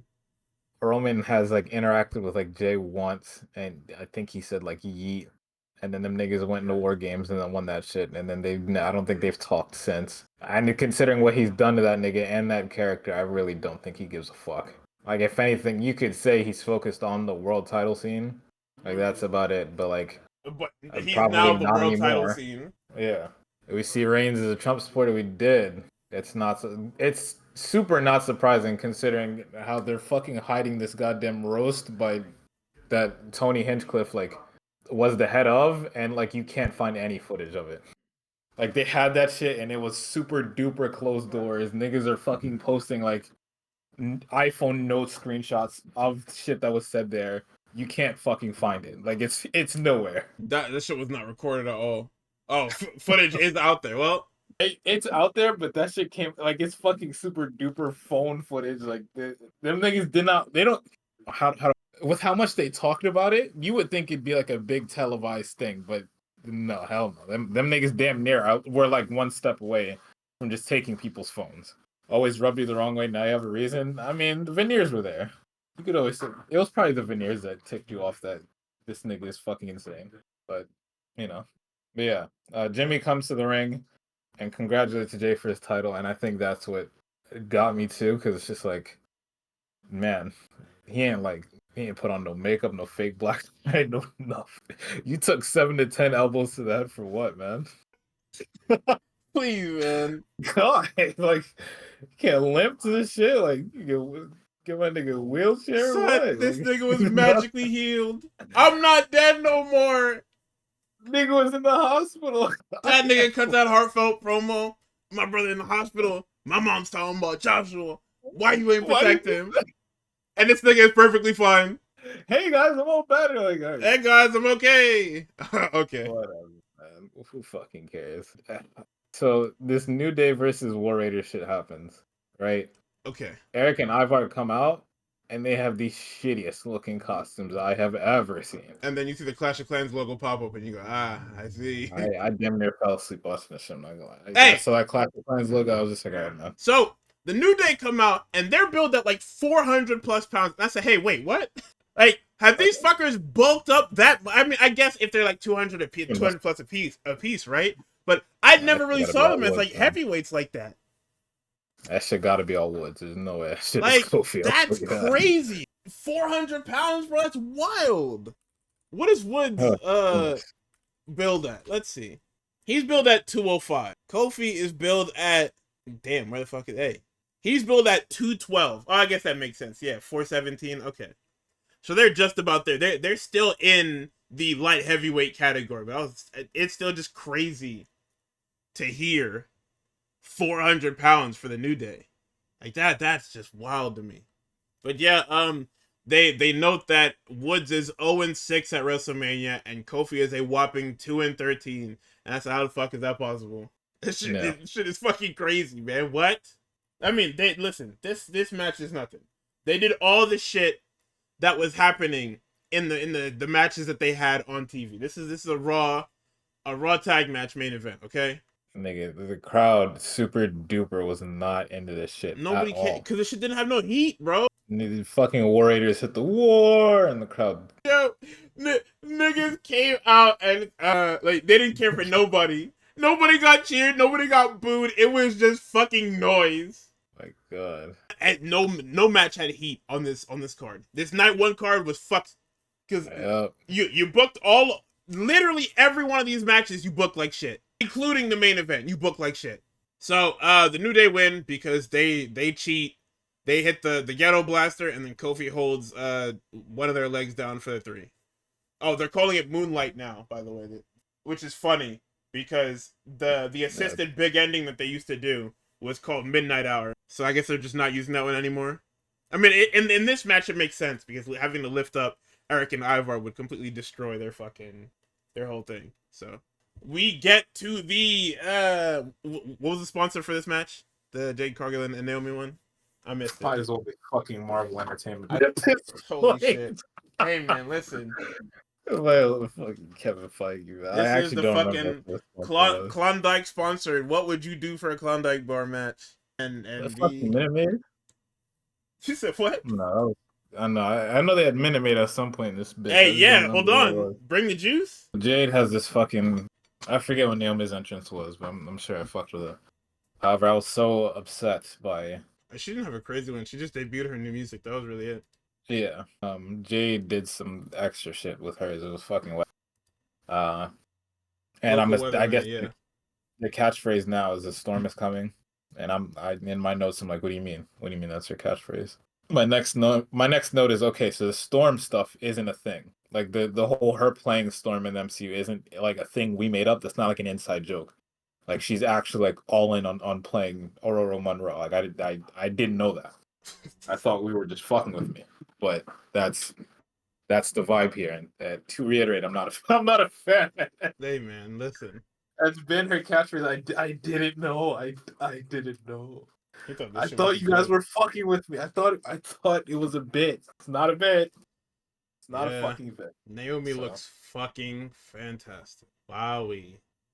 Now I didn't. You guys were saying that this was gonna be a Naomi carry job. I did not realize how much of an understatement that was gonna be when you guys said it. Yeah. Like there were some clips I saw. It was fucking bad. It was not great. Nigga, Wade got on commentary and started telling the truth, and they told him to shut the fuck up. But that shit had me crying. Wade was saying shit, and they're acting like he was healing out. I said, man, this nigga is telling the truth. Be nice. Vic and Wade have just been on one this week, bro. I don't know what's wrong with that. Nah, they're awesome. They're fucking great. Also, last week, after the show went off of air, right? Me and Gardy got on the topic of Jade Cargill. I forgot how we got there, right? Gardy, I said that, like, I wonder how long this match is going to be, if it's going to be like a fucking, they can make the both of them look good if the match is, like, long enough. And Gardy was just like, match long enough? Who? And I was like, yes, Jade. I told him to do the Jade Cargill deep dive, and go ahead and tell them what you found.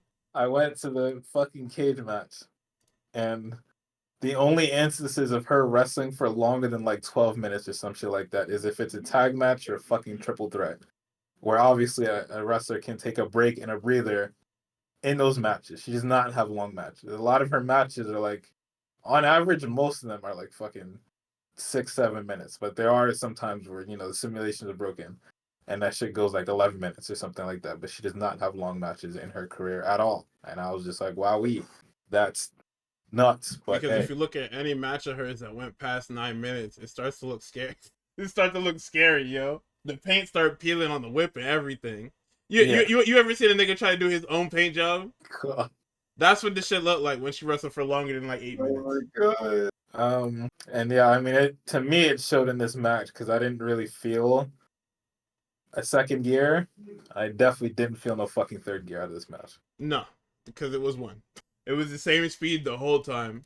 Listen, Jade, what Jade said on Twitter before the match came on, she can't wait to show y'all what she's been doing. Listen, I know when somebody's been practicing one move. You see that fucking tilt-a-whirl backbreaker that she hit? That's the one shit she practiced, nigga. You wanna know how I can tell? Because this shit looked clean. Alicia Fox, when she was in like the twilight of her WWE career, so this was like 2014, 15 or whatever, or maybe even like 16, right? Alicia Fox wasn't a great wrestler. But boy, when she hit that fucking tilt-the-world backbreaker, you can tell that's the one that was her move. And right here with Jade, I've seen that tilt-the-world backbreaker. Notice how it's something that has to be guided by the other person as well. That's the one that she practiced like shit. That's her move. And the problem with Alicia Fox is, if they had actually bothered to train Alicia Fox, she would have turned out great. I can't say the same for Jade Cargill. Because Jade Cargill has trained with every like good wrestler ever. She's trained with Dragon. She's trained with fucking Brian what is it? Brian Kendrick. And even if she didn't train long with Dragon, it's not like the nigga is there. And she gotta train with him for fucking 5 years. Nobody's got all that fucking time for you. Listen. There's a point in this match where Naomi has Jade in a fucking submission. Naomi has to lift fucking Jade's legs up to do the reversal because Jade was just gonna sit there and get fucking, I don't know, submitted, I guess. I wasn't even talking about that. I was talking about when Naomi was on the top rope and she ran and it stopped. Nigga. Oh my god. Man, fuck y'all. Keep going. I mean, that's all I got. The fucking Naomi does the top rope. I think literally what you're talking about is a top rope reversal into a bulldog that I thought was good. Nigga. And obviously the fucking strong nigga shit, I think Jada's like good at, where she catches. Yeah, where she's able to throw people that are half her size. I hope fucking so. Yeah, so that's all I got for that match. Naomi is fucking brilliant. Oh no, wait, the fucking finish was super ass, right? And the electric chair into the powerbomb. Yeah, where she just lifts Naomi up on her shoulders, and it's just the fucking most static shit ever. And I'm just like, all right, fucking, I wish he would have just fucking hit her with Jaded and went next, and have to do any of that. Yep. History will not remember this match. I was gonna say it's not gonna remember it fondly, but we're just not gonna remember at all. No. Oh, brother. But hey, 2-0 at WrestleMania. Don't forget. Oh, you like that one? No. Oh, my fault. Hey. Let's cut that off, right? Let's save that for Nate. Actually, you know what? I almost said something that, I might blow up in my face because I didn't watch all them fucking Taker matches. So that nigga. I don't know. I don't know if all the matches in that streak were good. Probably, definitely not towards the end of the. I want to say out of like what was he 30-0 when Brock beat him, or 29-1, whatever the fuck it is. Yeah. I want to say out of those 29 matches, like 5 of them were good. Oh, brother. Yeah. It's just funny that fucking H got one of the good ones. But it's also not Taker's fault because they were putting him up against some real fucking jerk offs. Like he had to wrestle fucking Giant Gonzalez, a guy that didn't speak any English and wasn't a good wrestler at all. The nigga was just tall. Like he fucking wrestled some stinkers. The Undertaker has moments where he is fucking god awful, but a lot of them street matches were not his fault. Oh, brother. All right, moving on to LA Knight versus Jacob Fatu. Do we have to talk about this? There's not much to talk about. There are a lot of discussion about LA Knight being a playoff riser. And I hope a playoff grifter. What the fuck are y'all talking about? I would hope the WrestleMania match is better than the TV match, guys. So Jacob comes out in this damn tribal werewolf mask, flanked by Solo. Turns out that Tama Tonga is indeed hurt, so that's probably why he wasn't here. And then LA Knight. What, guys? When you have him on the fucking 360 circuit and he's wrestling goddamn every week, he's gonna get hurt eventually. Right. Give my nigga a break or something. LA Knight came in with the shittiest little Maserati I've ever fucking seen. You not rocking with LA with the vertical doors? No, ass. Oh, okay. My bad. I say hopefully there's not a Solo Tama interference. Little did I know. My next note after I'd put that, nothing is fucking happening. Yep. This is every time you've seen these niggas interact on SmackDown, they put that into a match. You can take every clip of these niggas scrapping in some way, shape, or form from the last fucking 8 SmackDowns, and it'd be the same match. Was Jacob at the Hall of Fame shit? I don't know. He might have been. That nigga looked a little tired. There's a spot there. Yeah, he's tired of wrestling fucking LA Knight, nigga. That's what it is. The nigga's on the top turnbuckle, and it's like he's just up there. But I'm assuming he was waiting for LA Knight to get up to do his spot, which was a cool spot to do his fucking reverse off the top turnbuckle. but it just took fucking forever, and it was just kind of awkward. Yeah, Nigga, other highlights, midair BFT. Jacob That was hits pretty that. No, cool. no, that don't call it that. That's not what that is. That Wait, nigga hit the moonsault, and this motherfucker slid under there to get crushed by this nigga, and they called it a BFT. I mean, That nigga didn't hit shit. Buddy moonsaulted, and he said, "Ah, yes, man." Yeah. The only other highlight you can give, it was just a match. Avalanche Samoan drop, 2 moonsaults, new champ, no interference. Rey Mysterio and Chad Gable. Oh, sorry. Rey Mysterio was injured on SmackDown, and he was replaced by Rey Fenix. So both Lucha Brothers get their first WrestleMania matches, and they both end in a fucking loss. But to be fair to Phoenix, he was always going to lose because Chad Gable was always going to win. You want to know why? Because probably it's setting up for fucking Dragon Lee, like I've been saying for fucking 6 months, and I'm gonna lose it. Probably, yeah, because that was my thing, which was like, instead of Dragon Lee getting to fill in for Rey Fenix instead is getting handed his fucking loss on week 3. So they're there is a Dragon Lee program on the way. At the expense of everybody else, I guess. At the expense of me, nigga. What? Yeah. And then I was like, cool for him that he gets to work his first WrestleMania along with his brother, I guess. Damn shame that But Penta was in a title match and you were just wrestling fucking pinnacle of racism, Chad Gable. Yeah. Real soldier, right? Good soldiers, do things like that for their company. Good so soldier, okay. Chad Gable. Yeah, I'll be the racist for tonight. Hey, I'll wear the mask. I hear you. So, of course, because this is the incredibly racist fucking wrestling angle, this nigga comes out with the Mexico filter on and a mariachi band. And I said, wowee. This is going to be a long night, huh?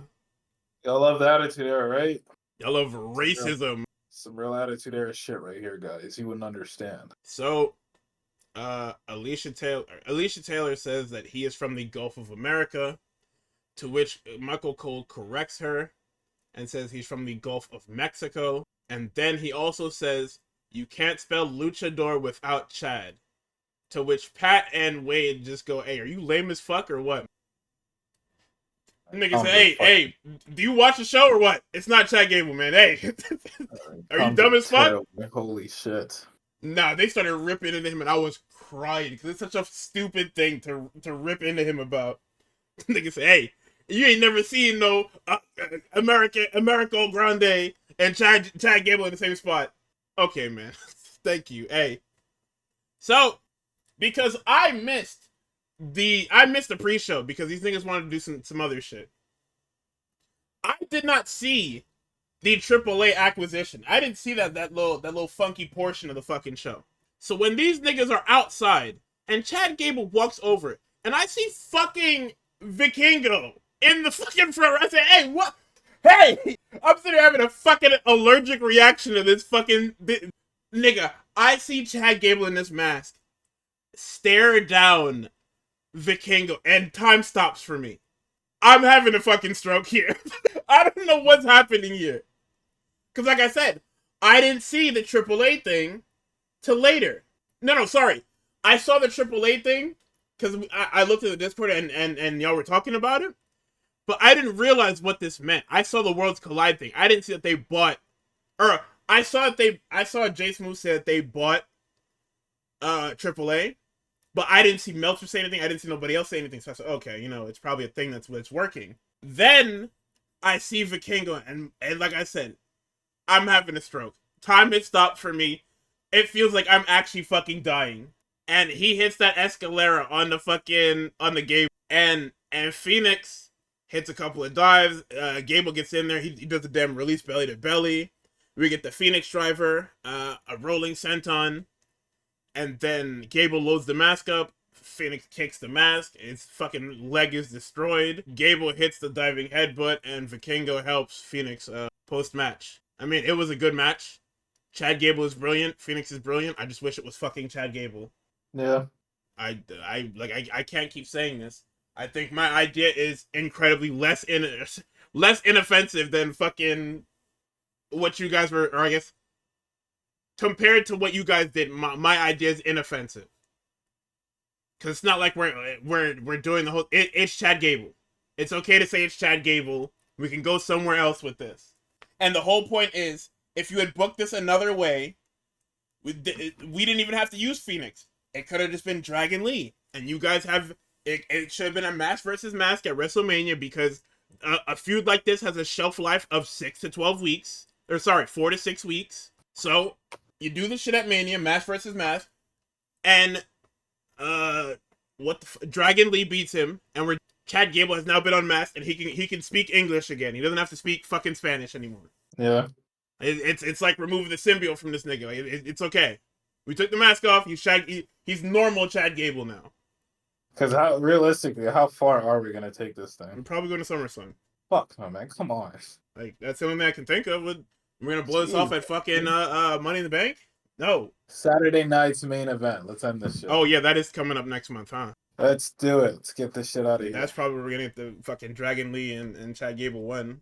And I'm sure he'll pull his mask off again. And then they'll make it mask versus mask. They'll find some convoluted way to take the long way to a very easy ending.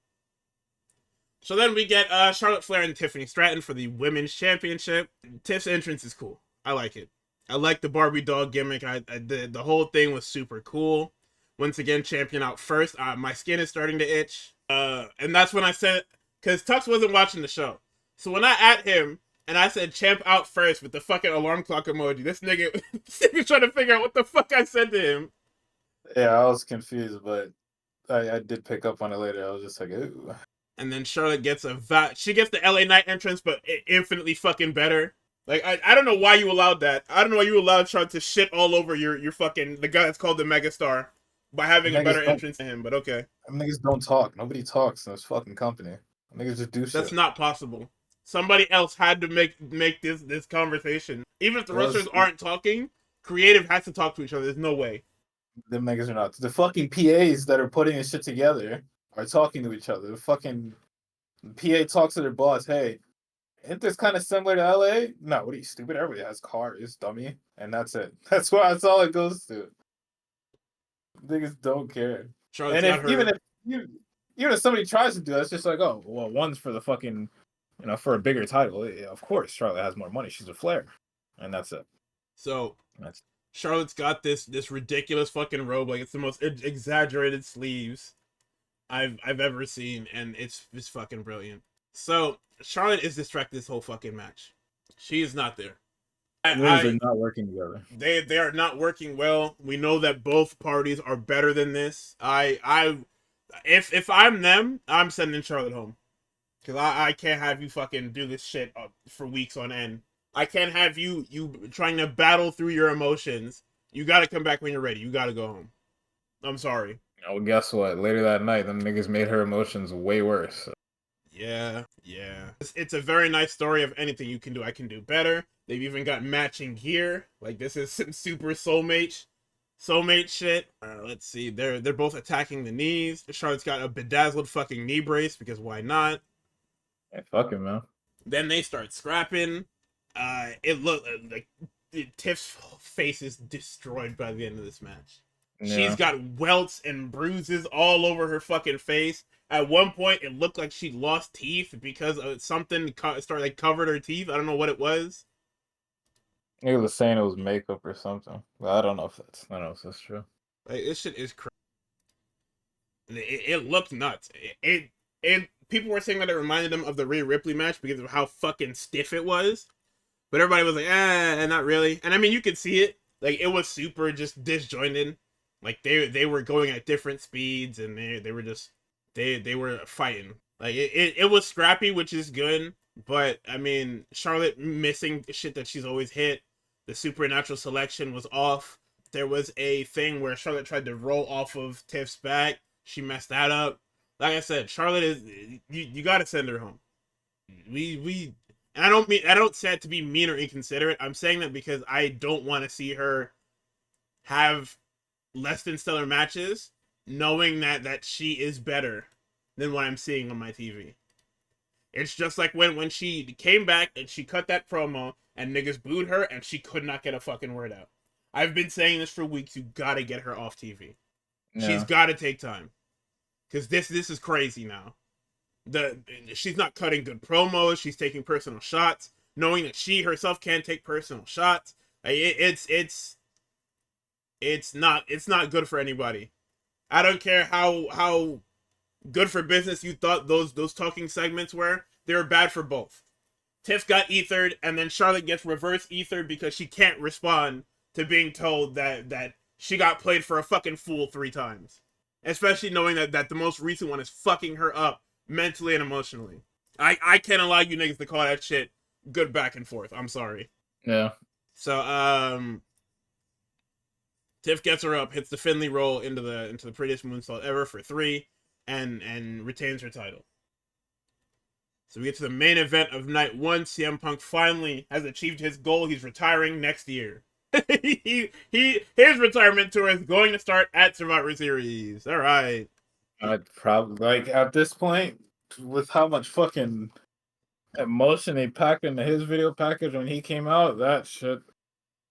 You could have told me that nigga was done after that night. Yeah, that night, exactly. If that nigga had ran off into the sunset after this, I wouldn't even be fucking mad, man. Yeah. So Seth comes out. He's wearing a fucking garbage bin. He has a flamethrower to do his little burn it down thing, and then the lights go out, and I seen them fucking lights go out, and I said, if I hear Sierra Hotel India, whatever the fuck it is, I'm leaving. If he comes out in this Shield gear, I'm fucking leaving. But no, yeah. he comes out as the fucking Holy Spirit and everybody's pissed. He comes out as the fucking Holy Ghost and everybody's pissed. The Christians on Twitter heated. Them niggas need to grow up. I'm sorry. I'm not anti-religion. You need to grow up. Get over it, man. What the fuck? Yeah, man, you know how it is. What? Come on. Then we get a really cool depiction of Punk's entire career. It's an entire anthology based around his debut ECW promo. And when I seen it, I said, wow, I love this guy. Whoever made that shit really likes Punk. Whoever made that. Like, I was getting lost. What the? I don't even know no shit about no ECW. This is the shit that I live for. I love this shit. And then this motherfucker comes out in the hoodie, and he's wearing the yellow, and he's with Heyman, and nigga, if I was at home, my shirt would have been off, nigga. Are you shitting me? Oh my god, he came out with Heyman in the fucking hood. I'm having fucking war flashbacks. Nigga, I want to rip my shirt and start throwing that shit around. Nigga, I was 300% sure we were winning, knowing damn well I shouldn't believe that. Yeah. After that, I can't lose in these shoes, nigga. Niggas was in the crowd singing "This Fire Burns" during the video package, and by niggas I mean me. I wasn't in the crowd, but I was also singing that shit too. I love that fucking song. My god. Nigga, I was ready to do it. I was ready to trade my life. This shit was crazy. And then I noticed that Roman is wearing them fucking Jordan wrestling boots, and I said, hey, is that real? Yep. Is this an actual shoe, or is this a Jordan wrestling boot? I never got the answer. I don't know what shoe is that? Because that shit looks nuts. Does anyone off top know what shoe that is? So as he looks it up, I'm gonna cut in. No, never mind. Boots. I'm a fucking asshole. Fucking Air Jordan Concord 11s. Wow. Okay, that's what that looks. Them nigga wearing the fucking Hardy Boys shit. This should look crazy. I posted a tweet. Fucking, of course, Complex Sneakers got it. So, Jordan never did them. Yeah, no, that's funny. That is very funny. God. Concord 11 boots. That's impressive, honestly. That they were able to look like sneakers. Make a boot like that. And it's good. I mean, listen, this nigga's got one set of gear, so you know how it is. I mean, I guess it's a boot. That's fucking. I guess. I mean, it's boot by a theory of it's higher than the fucking high tops. Yeah. So, it's high as fuck. But like, I guess. No, because at first I'm like, oh, he's wearing high tops, and then I look, I'm like, no, this is a boot, nigga. This is kind of high, yeah. So they're staring each other down. Oh no, I said it's Roman wearing Jordan wrestling boots. That's very funny. Punk rolls out and asks Heyman for wisdom. And Seth is sitting here screaming at Roman the entire match. The entire match is him trying to get Roman to kill Punk so they can have their match. I'm just like, dude, why do you care this much? Like, I can't get into this triple threat because it doesn't make any logical sense. Even the singles matches make more sense, but still less sense. Roman and Seth, you niggas have been over each other for years. Like, you niggas was cool and having a good... The only reason Seth even got mixed up with Roman ever again was because Vince decided to hinge the entire company on one nigga. Bro, if Lesnar never won the WWE title and they never merged the belts, Seth would have never overlapped with that nigga in that iteration of that character. So it's so crazy to me that now we're still trying to heat this fucking Shield shit back up. Like, there's new wounds for y'all to argue about, bro. Please leave this Shield shit in 2025. Fuck no. Yeah, right? Especially after Monday. Shit isn't even gonna... It's not gonna happen until... what I was about to say isn't gonna happen, but realistically, it would die when fucking Mox introduces Roman into the Hall of Fame. That's the only way that's just happening. That's fucking crazy. That's never happening. And that's not happening. So, you know, unless in the next couple of years, Tony Khan does something crazy and ruins Mox's outlook on wrestling. Like, at this point, I feel like if Mox went to Tony, like before this weekend, right? Maybe even further back, but before this weekend, if Roman was retiring and Mox was like, I want to induct him into the Hall, I feel like Tony would probably be like, yeah, sure, fucking go for it, dude. After this weekend, I would completely understand if he wouldn't say that solely because they wouldn't let him back in that fucking door. Oh, you think they go fucking strap Mox down? No, you can't leave. I'm not talking about Tony Khan. I'm talking about WWE. They're not letting that nigga in that door. And not letting Mox in? Nigga, you wear that AEW badge. It don't matter how you show up here. Yeah, if I'm Mox, I'm showing up fucking head to toe AEW. What you mean? Yeah, you're not getting in this fucking door. Well, guess what? You gonna have to go talk to fucking Jason Jordan, nigga.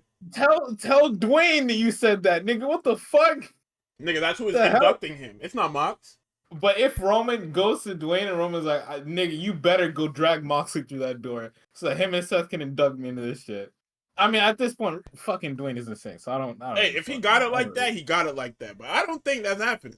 I feel like Roman has that type of pull, but I don't know. I don't know anymore. I don't fucking know. I would show up in my best fucking AEW fresh to death, though. I'll get some custom AEW sneakers. Mr. AEW walking into the WWE Hall of Fame. Oh yeah. Niggas finna whoop your fucking ass, boy. Yeah, fuck Ari Emanuel. All right, back to the... You gonna have to fight Seth Rollins, and that's for true. Bro, Seth does not give a fuck. He's WWE's strongest soldier. He gonna have to. They gonna activate that fucking sleeper cell. That's what they did in character, and I know he's probably a bit of a Fed soldier also behind the scenes. He's a super Fed soldier. I give a fuck, man. Shut the fuck up. That nigga is a super Fed soldier. Shut the hell up, man. I don't give a shit. Anyways, yeah, they tried to do... You're talking about the fucking... When them niggas are on the outside and fucking Seth is screaming, let's do the fucking bomb.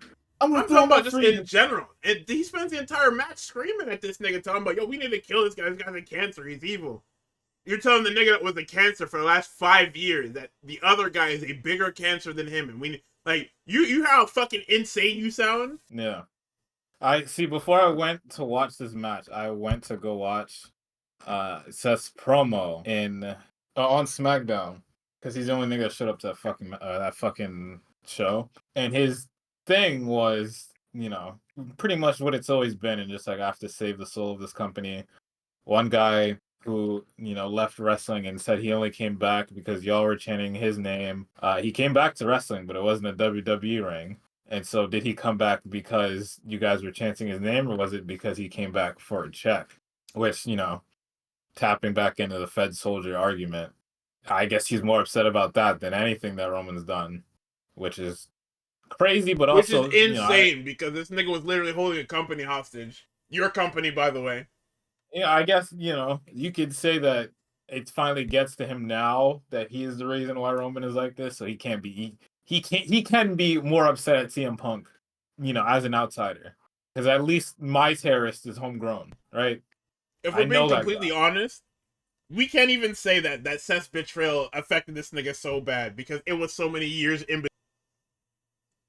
They probably teamed up 2 or 3 times. That's what I'm saying. These niggas reconciled long before he was the tribal chief.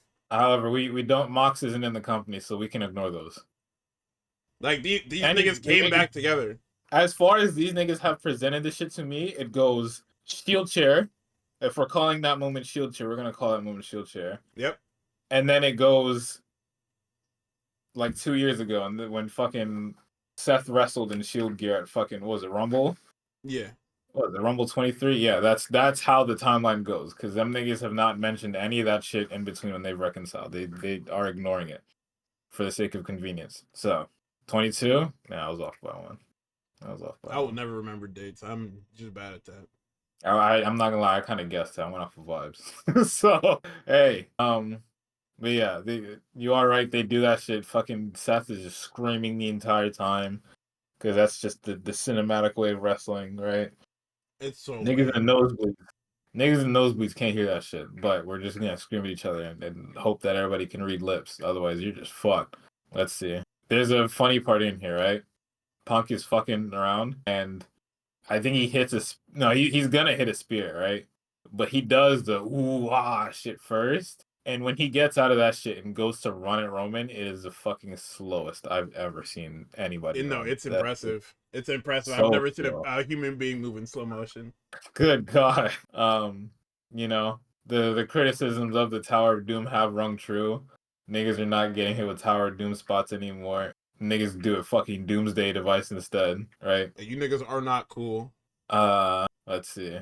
You know, Seth gets his shit off his fucking bread and butter, reversing a variation of a spear into a pedigree, and then gets a stomp off on Roman because fuck Roman. And then we get to the outside with fucking, you know, Seth trying to convince Roman to team up with him. And I'm not gonna lie, hand on Bible, I guess, right? That's my verification of truth. It was pretty cool. Because, you know, Roman is doing that thing where he's, you know, fucking acting with 100% of his body, right? And he's just like, pick him up, you know, and it's, oh my God, they're gonna do it. And then that nigga, he just fucking kills Seth. It's that nigga crazy style. He just kills Seth, man. What else He is has in here? he has that nigga in the corner talking about some. That's your problem. You never knew what to do. You can do shit by yourself. Yeah. And then he says it. Roman saying that you couldn't do shit by yourself was crazy, by the way. No, Seth said that to him. Oh, okay. Right, yeah. That was when yeah. he was down in the corner and before they did the fucking shield bomb. Is that where we get our John Moxley of AEW television mention? Yeah. That's my victory. That's You what I always walked needed away with. me, or I can't help you. Mock's not gonna help you. Oh, it's like the only niggas popping are people in the front row and people at home. The niggas that can hear him. The niggas that can hear him. It's only niggas on the hard cam side that can hear him.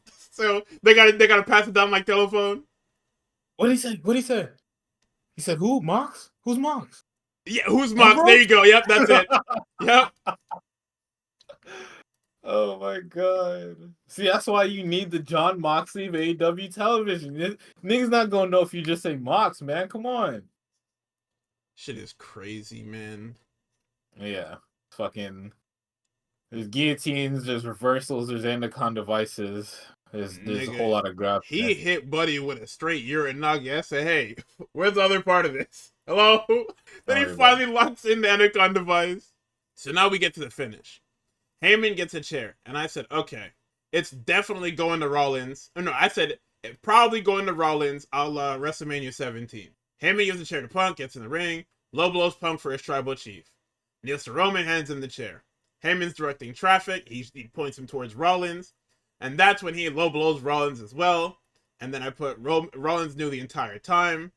I said this is probably about both men treating Heyman like a tool or a bargaining chip. A chair to the back of Roman and a stomp 4-3. And everybody has been betrayed. Because the funny thing about the match, right? You know, Heyman is in Punk's corner. Entire match. Anytime the camera cuts to him, that nigga he looks constipated. Like the nigga looks very conflicted. There's a certain look that nigga like gives. I think it's like while Punk is fucking killing Roman, or the niggas are killing each other. Where the camera's like zoomed in on Heyman, but then zooms out to show Punk and Roman. And you know, once he gives that look, I'm like, all right, that nigga's locked in. and then he goes to get the chair, and then I'm just like, oh god. The double betrayal happens, and then who was it that eats the pin on the fucking Garo Densetsu logos? The fucking Roman Reigns. Yes, It is it Roman is Reigns. Roman Reigns. Yeah, right on the fucking Fatal Fury logo. I want to know how they got him to agree to that. That is a great question. What did they sell this nigga? What did they promise this nigga? They renewed his PTO. That's what they did. He don't got no fucking PTO, man. They renewed his PTO. They said, yeah, we'll throw in a little. What PTO? All You already don't all- work. You work a crazy schedule anyway, bro. What? We'll throw in all expenses paid. You and your family will send you straight to the fucking the supermarket. I send your whole family straight to hell, nigga. How about that? Fuck, nigga. Nintendo World. Look what we said in the fucking Nintendo World. Yeah, that's end of night one. Everybody's just like, wow, this is the best thing of the night. Yeah, I'm the just Morris like, NXT excursion was a massive success. Yeah, for him, nigga. Once that contract expired, he coming right back to the Fed. Nigga about to say, fuck Noah. Sign that WWE contract. Fucking 7-year, fucking not even $1 million contract. Nigga goes on a 7-year, $500,000 contract. Oh my god. No, that shit is fucking hilarious, man. So that was the end of night one. Aside from the main event, night one was an absolute bust. And they know what they did. That's the problem with this company. They realized they booked a lame duck card. It's the reason why this shit was because multiple whatchamacallits. Multiple drafts of that night one card had AJ Styles on it. It had the Damian Priest match on it. Like we saw a ton of different drafts, and there was a ton of different like ideas or whatever. Point is, it was an absolute lame. They knew what they were doing. Anything that had heat was kept on to night two.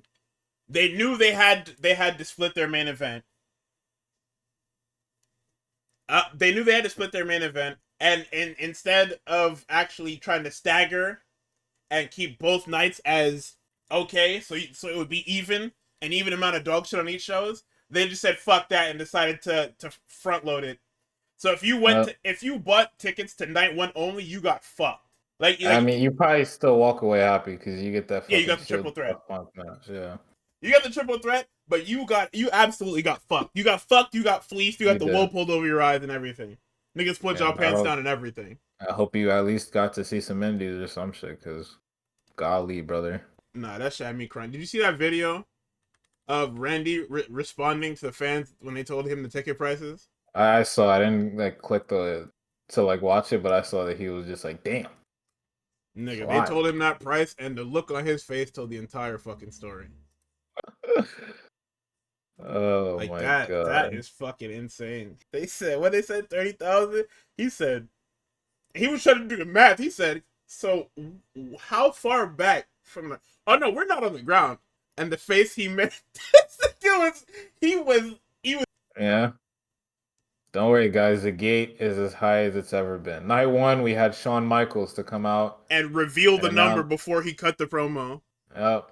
Fucking asshole. 61,000 something. Who gives a fuck? And that shit was off by like 1,000 anyway. So. Yeah, probably because fucking next night you got Austin to slam into the fucking barricade with this damn ATV. Oh my god. Nah, Shorty was jacking it though. We seen what happened. We seen him hit the barricade and then you just happened to fucking react. I ain't never seen no human being on fucking 300 MS in real life. She was late as fuck. However, I cannot blame her for doing that. Nigga, if I'm Nick Khan, I'm gonna say, hey, shut up. Shut the fuck up. Because she knows how much she paid for that ticket. Fuck no. Give me my fucking money in the bank tickets, bro. I'll give you a shirt, fuck nigga. If anything, yeah, I do have an injury. You niggas beat me up while you fucking robbed me for these goddamn seats. This shit is fucking crazy, man. Okay, so night two starts with the women's triple threat. Everybody's got something going. I don't even think Io had a special entrance. Did she? No, she just had the she had the big match whites. Yeah.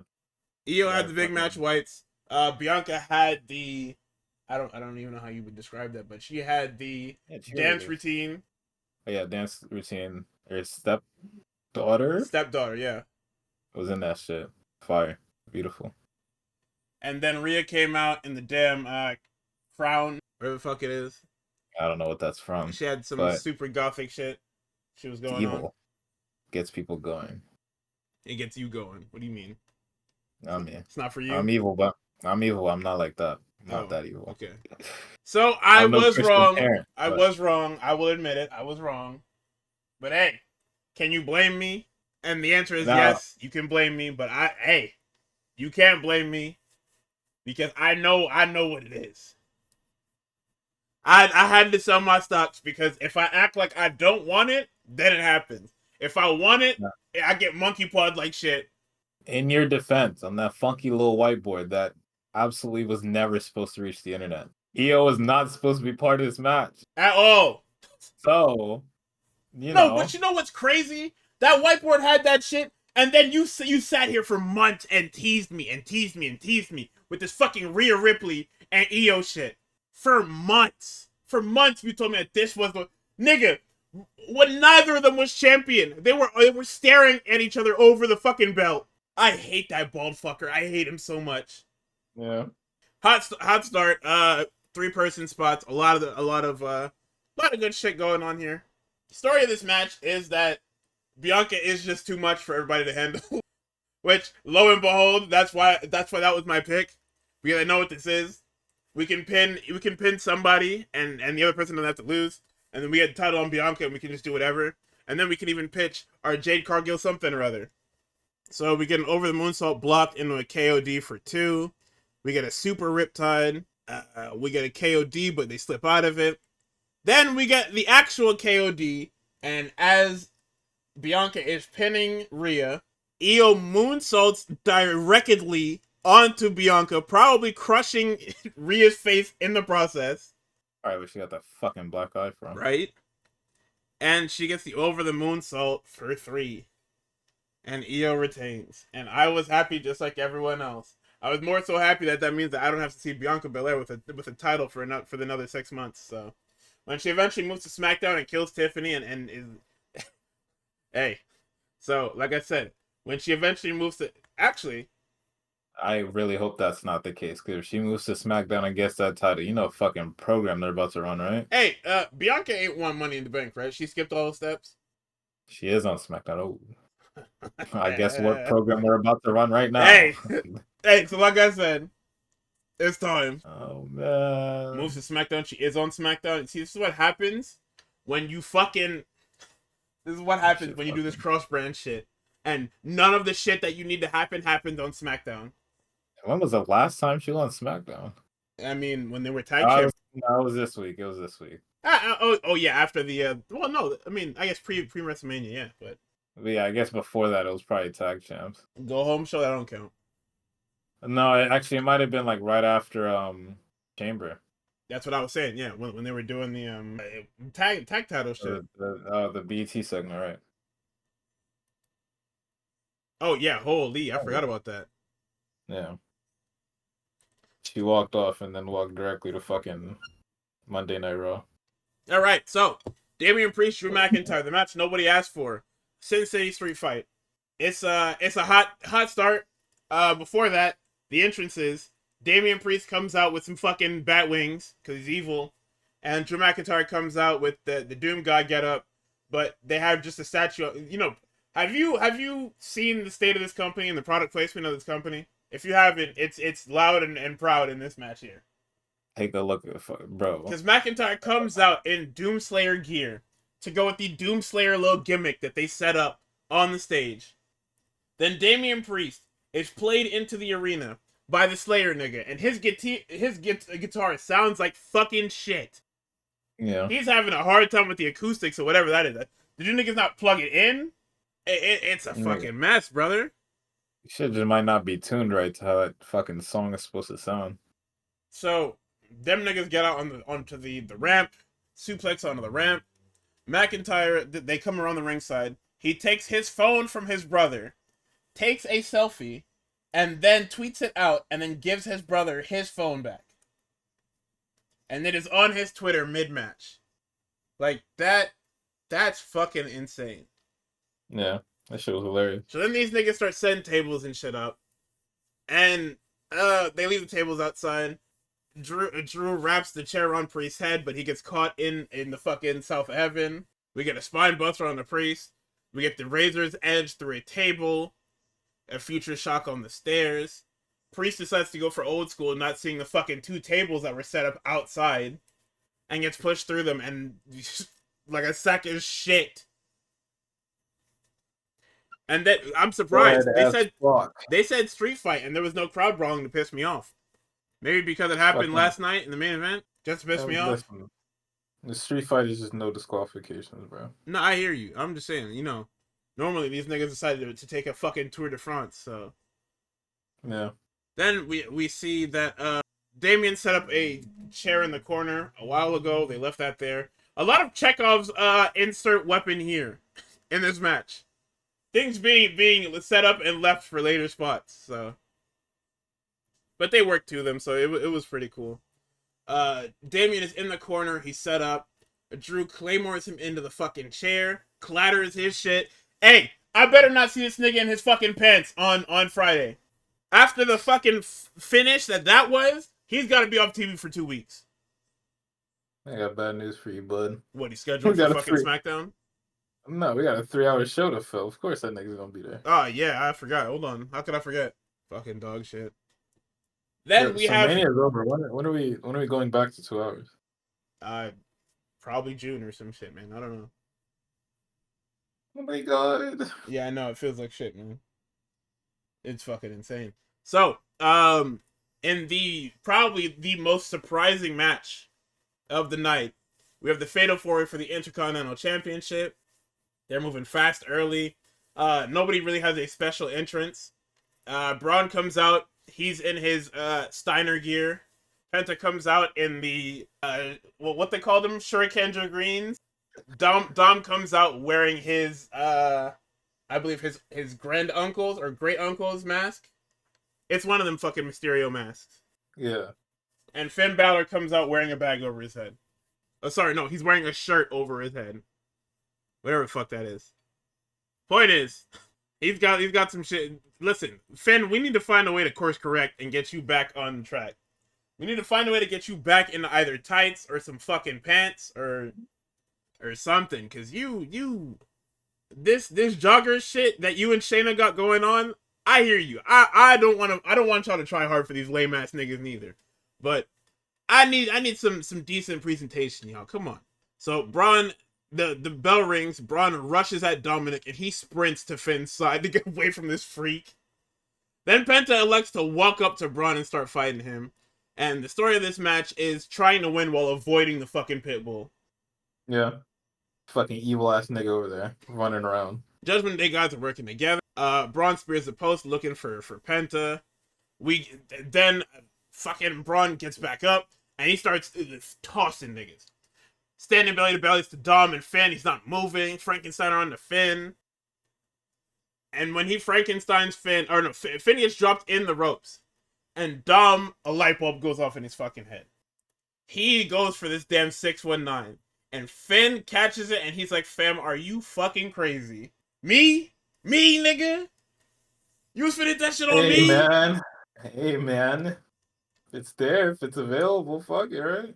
Yeah, hell no. So he starts stomping this nigga out crazy style. Penta gets him in the Fear Factor for 2. At this point, Carlito sprints down to ringside to help. He low bridges Breaker, and that was like the craziest fall I've ever seen. Dom rolls up Penta for 2. Carlito gets in the way on the outside, and Braun spears him onto the other table. I believe that's our first actual announced table spot of the night. Yep. Then we get Dom hitting the 619, and then Finn blocks the splash. He then gets up, and at this point, I should have known that Finn wasn't winning, right? Because look what happens here. Finn gets up, House of Fire, Sling Blade, John Woo, coup de grace, onto fucking all onto Breaker, by the way. Then Dom, out of nowhere, hits the frog splash and packs everybody up for 3. This shit is crazy. On the Penta, I'm not too sure. Either way. Somebody's body was fucking red. Yeah, that shit was purple, nigga. That's what it is in the games now. It's fucking you whoop a nigga long enough, it gets the purple. Oh my god. I'm pretty sure it goes all the way up to white. Damn. Yeah, I'm pretty sure these newer games it goes up to white because I did see like purple and white and shit like that. But yeah, point is, Dom literally came out of nowhere and everybody was here for it. I don't know where it came from because in one pinfall, Dominic Mysterio became the greatest babyface in the company. Like the rest of you niggas gotta eat shit now. I couldn't tell you either. Like Really, like I'm trying to think. you gotta pivot out of kicking Finn out of this group. Dom's got to do something else now. He's got to get free of his girlfriend. He's got to get free of all his friends. I think it's when he held that IC title in his hand, and niggas started sharing around that photo of him and Eddie. That's when the Dom movement really got started. And plus, it's like it's not like Dom and Liv are actively beefing with anybody. Except for Like each other. Yeah, Liv's an asshole, but like she's not bothering anybody, and people definitely don't want to see her in that fucking Rhea Ripley vortex anymore. And like Dom's not really beefing with anybody. He's kind of been like, as far as like Judgment Day bastards go, he's kind of just been the good guy. Like, oh, I wanted to invite Penta to join our clubhouse, and Finn is just like, oh, you stupid, are you dumb? No, but he's right. What the fuck, man? I got a whole thing going on here, and you want to bring in another nigga that wants the belt that I want when you want it too? Like, are you trying to make a mess here? What the fuck?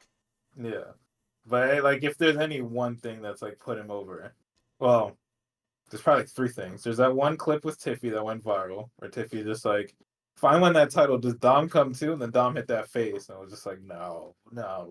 That put him over. When he looked at the title, and then people posted around that thing of like him looking like Eddie, that also probably put him over. And then in general, I think it was also just like a surprise. Like people were just like, oh, we didn't expect that. Surprise. See, yeah, that probably got the pop too. Now, I knew that there was going to be Judgment Day fuckery to the finish. I just assumed that Penta was going to win because we're going to free fall into Judgment Day drama where Dominic hits like a 619 onto Finn and the frog splash, and then Penta steals the pin or whatever. Or because of a Dominic mistake, Finn ends up getting hit by something crazy and pinned. I always knew that Finn was going to end up taking that fucking pin. I just didn't know who was going to pin him. I assumed it was Penta. Hell no. So now we get to the Randy Orton segment of the night, which set the internet on fire for all the wrong reasons. Yeah. So he comes out, he's wearing his rookie Orton gear, and I feel like that's literally like that's when we start talking about 20 years of WrestleMania, 20th WrestleMania or whatever. And he's got his rookie Orton gear. And this is what I wrote. I said, Triple H heard the Rusev shit leak and swapped in Joe Hendry at the last minute. Y'all got any real wrestlers? We got Joe Hendry. Apparently the names floated around with Joe Hendry and who's the other one? Fucking Jeff Hardy? I heard the Jeff Hardy one. If Jeff Hardy had came out there, they would have had to end that bitch in a minute. Yeah, and I guess like Randy didn't want to do that to Jeff, so it's just like, no, he just didn't want to wrestle Jeff Hardy. Let's just tell the truth. I don't want to wrestle Jeff Hardy neither. I would have popped a lot of niggas and stuff. I don't give a fuck who would have popped. That's true. Hey, I hear you, man. So the TNA World Champion is wrestling at WrestleMania. We have now broken another Vince-ism where Rival Promotions World Champion has appeared on WrestleMania with their belt, with the fanfare, and wrestled on the show. Orton attempts an RKO. He gets rolled up for 2. Hendry does this little shitty gimmick, and then Orton flies into the frame because, RKO out of nowhere. And then that's the 3 count. Match time was 3 minutes, and the entire internet was like, wow, TNA, you aren't shit. As if this is beneath TNA or something. It should be. It's not. Their point. This company was supposed to die 12 years ago. Yeah. That's all I'm going to say. This company was literally supposed to die 12 years ago. And here we are 12 years later. Nothing is beneath TNA. TNA was supposed... Okay, let me rephrase that. TNA was supposed to die in 2004, 2005, 2006, 2007, 2008. 2009 was the only year they were lucrative. They were supposed to die in 2010, 2011, 2012, 2013, 14, 15. It's like... The list goes on and on and on. TNA was supposed to have died almost every year since its inception because they were wasting that much money. But then at that point, it's like, whether or not it's beneath them is one thing. People are like, "Oh, this is a great moment for Joe Hendry," and it's just like, I mean, I can agree if it's like like a younger nigga, right? How old is Joe Hendry? I couldn't agree if it was a nigga that was good at his fucking job. Joe Hendry is 36. Yeah. Like I understand the whole wrestling for exposure thing. When do I get my like return? Where's my return in this? Your return is that when Joe Hendry's contract expires, he's gonna go to WWE and be NXT's Joe Hendry. Okay, I was waiting for you to say NXT because I'm like definitely not going to no goddamn Raw or SmackDown. I'll tell you Nah, that. he might be teamed up with LA Knight. Oh, that's too much. That's too much. I hope you're able to feel me staring at my monitor right there. Because what the hell? The funny thing is, he was so happy to just be there, and the internet is mad for him. It's not. All right, here's the They're thing. not Right, for mad me, for him. They're mad at the fucking company. They're mad at because TNA also why for waste my time volunteering for their it? world champion to get fucking eaten alive on WrestleMania. Because people are also expecting like a real angle, like an actual like Yeah, I was Randy Orton expecting Nick wrestle Aldis. Nigga, match. I would have taken Nick Aldis. At least Nick Aldis getting beat in 3 minutes would have been fucking funny. Yeah, Because Nick Aldis something. fucking sucks. Because we like some people are like, oh, feel bad for Hendry. People are also just like, I don't give a fuck about Joe Hendry. Like, all right, you got your intro, you got your little fucking raise my hands, turn around, look at the camera spot. Cool. We got the Randy Orton camera spot, which was infinitely funnier. I don't care. Like, just you're wasting my time. Move on. Because we did all this, and now it's going to be another 30 minutes until the next match. And when they get started to go for the next match, they're going to pan all the celebrities in the crowd again. Come on, you're wasting my time, wasting everybody's time. Don't care. And also, the whole champion thing, it just looks funny. Like it definitely just looks funny that another promotion, like their version of Roman Reigns or fucking Cody Rhodes, just gets killed like that. He's not that. I'll tell you that right now. He is the Miz for them, nigga. Matter of fact, I, no. I'm Sorry. sure. He is their Jey Don't Uso. That's what don't. it is. Okay. I thought you were about to hype up the Miz there. I was about to. I had to fucking stop Yo. you. Did you watch the SmackDown post thing where he was hyping that nigga up? Maybe it was on the Oh, show. I don't fucking know. Jimmy? But no, fucking Jimmy, bro. The fucking What? the Miz was talking about how Carmelo Hayes won the Andre. I'm not. I watched that bullshit. Oh yeah, it's bullshit now. You said the SmackDown post show? I don't know. They had some fucking. I don't know if it was a post. I seen it on the website. I told you I didn't watch SmackDown because there's nothing on there. Yeah, no. I was Them watching niggas, you didn't actual even get fucking good my. shit. My fault. I had to watch fucking. What's that shit called? I had to watch fucking. Yamin. What is that shit I called? mean, Damn. Bloodsport. GCW? Bloodsport, yeah. He is Trick Williams. There's sometimes you have to, like, we're doing this wrestling thing. Sometimes you niggas have to lie Yes. and make it look convincing, right? Well, no, that's what you're This time supposed to do. Like I don't know why. Fucking. they decided to do neither with this Joe Hendry segment, which means it's a waste of my goddamn time, which means get it off my television. Nigga, Straight I up. paid $49.99 to watch Joe Hendry get his ass whoop. Literally, I would be if I was in that crowd, right? This is God. $1,000 to watch I Randy somehow Orton kill some guy from another company. scrounged up 5 figures to go to WrestleMania. Oh, Kevin Owens can't wrestle because he's hurt, but Randy Orton will still be there, right? Anybody in the locker room that he could fight, right? Just random. It doesn't even need to be that long. Little 9 minute banger, right? A Jade Cargill type beat. 9 minutes to fucking. Well, it'll be better Graps than her, but 9 minute Grap sesh, right? Anybody. I'm not gonna list names because names I'm gonna list are names people have heard 30,000 times, right? Because everybody is here. Literally everybody is here. Everybody's in the town for Smash WrestleMania, Bros. right?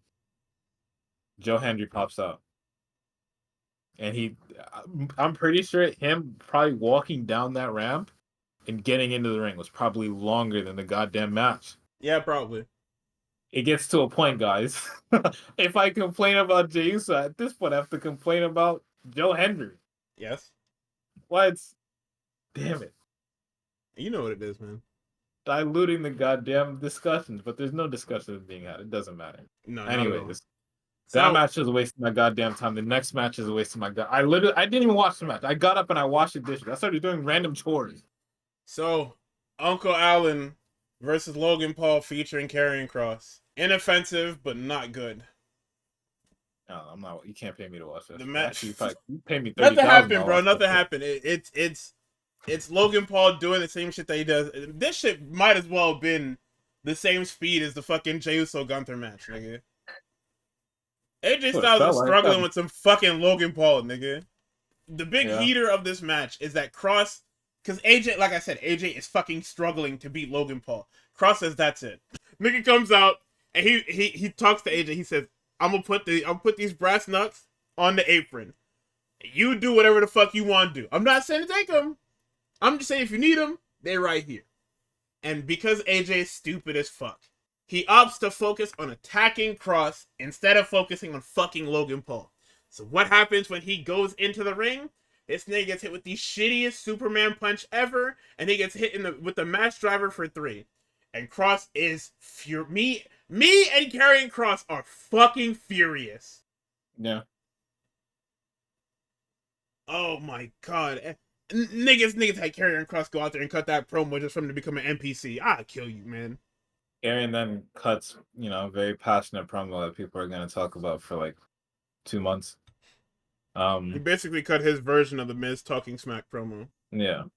Shot on like, what is being a good soldier gets you. It gets you left off the card. I talked to Goldberg. Goldberg told Look me who to he be a talked good to, man. soldier. Jesus Christ. Fucking Goldberg, man. He said, yeah, I see similarities between us and Cross. I don't even understand how you could even fucking say that to me, but He sure. literally said that, and he was just like, I don't know what Goldberg was talking about, but I listened to him. I was like, hey, man, I agree. And essentially, Cross is just mad that, niggas are getting left off the card. People are putting in a lot of work, a lot of like real work in this wrestling thing, and then it's getting taken over by influencers, which is understandable. This will be a point later on in the night, and just for a while that influencers are all over wrestling because wrestling is hot again. But that's the entire point of an influencer. I jump on the hot thing to make myself hot, and then I can then sell my hotness to other people to sell products. That's my thing. That's literally my job.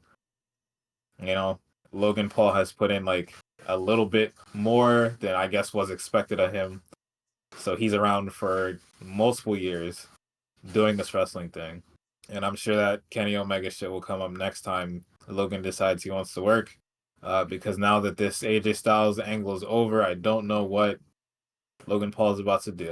It seemed like he's gonna wrestle Karrion Cross, however, I don't think anybody's interested in That watching Karrion that. Cross shit is for AJ and AJ alone. And that will be purely on Raw. It's not going to be on any pay-per-views. All right. So, yeah.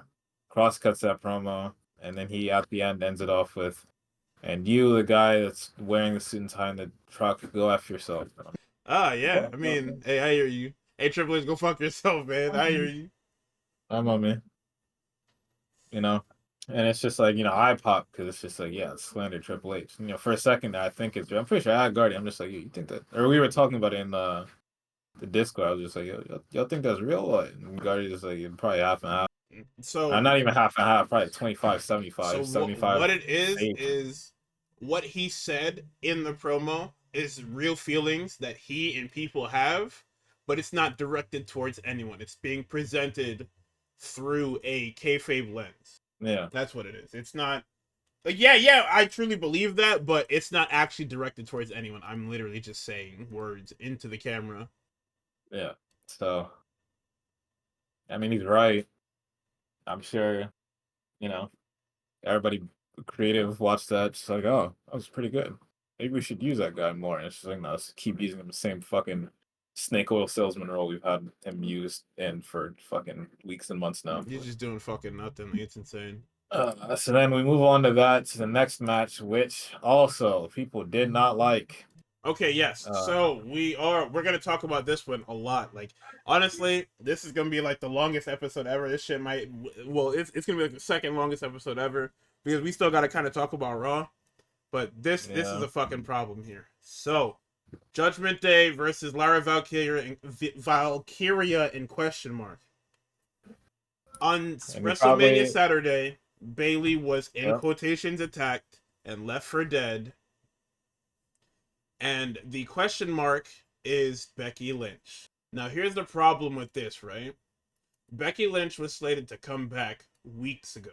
They cited creative differences. Then we hear that Bailey, and because things were changing, right?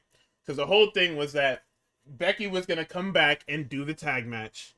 And then Roxanne and Bailey was going to be a thing for either Stand and Deliver weekend or Stand and Deliver weekend. It's WrestleMania weekend. Stand and Deliver or WrestleMania Saturday or whatever the fuck it was. Point is, we were going to do a whole Roxanne thing and Bailey was going to be on a whole different part of the card.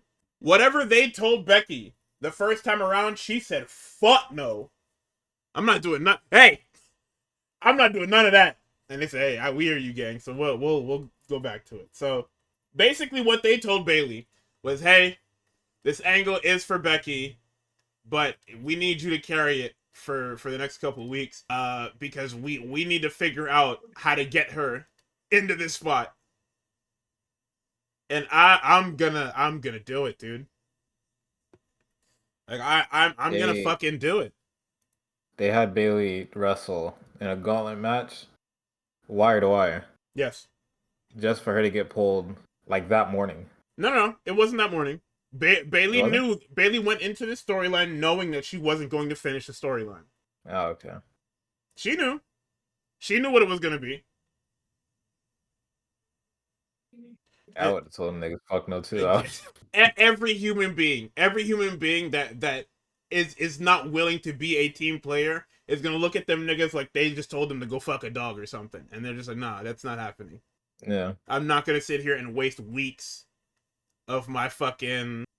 I'm not gonna sit here and waste weeks of TV doing nothing just to get taken out at the last second.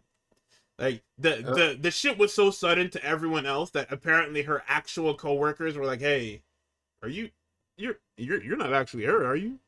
No, I'm not hurt. And it's Like, this just shit was so fucking out of nowhere. You check the timeline, you see Mercedes Monet's fucking messy ass posting dollar signs emojis and telephone fucking emojis. It's Bailey WWE. and I can't My blame her because what the God. fuck, dude? That nigga H in the post fucking presser said Bailey's a professional. She'll be fine.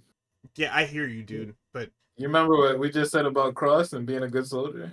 Where that gets you? yeah, it gets you beat to shit, bro. That's like what it is.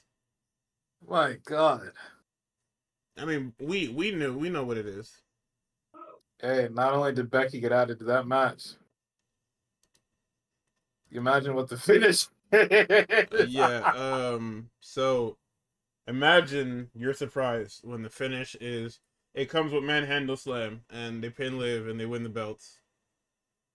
But that won't be the last of it. That is just a precursor for what happens next.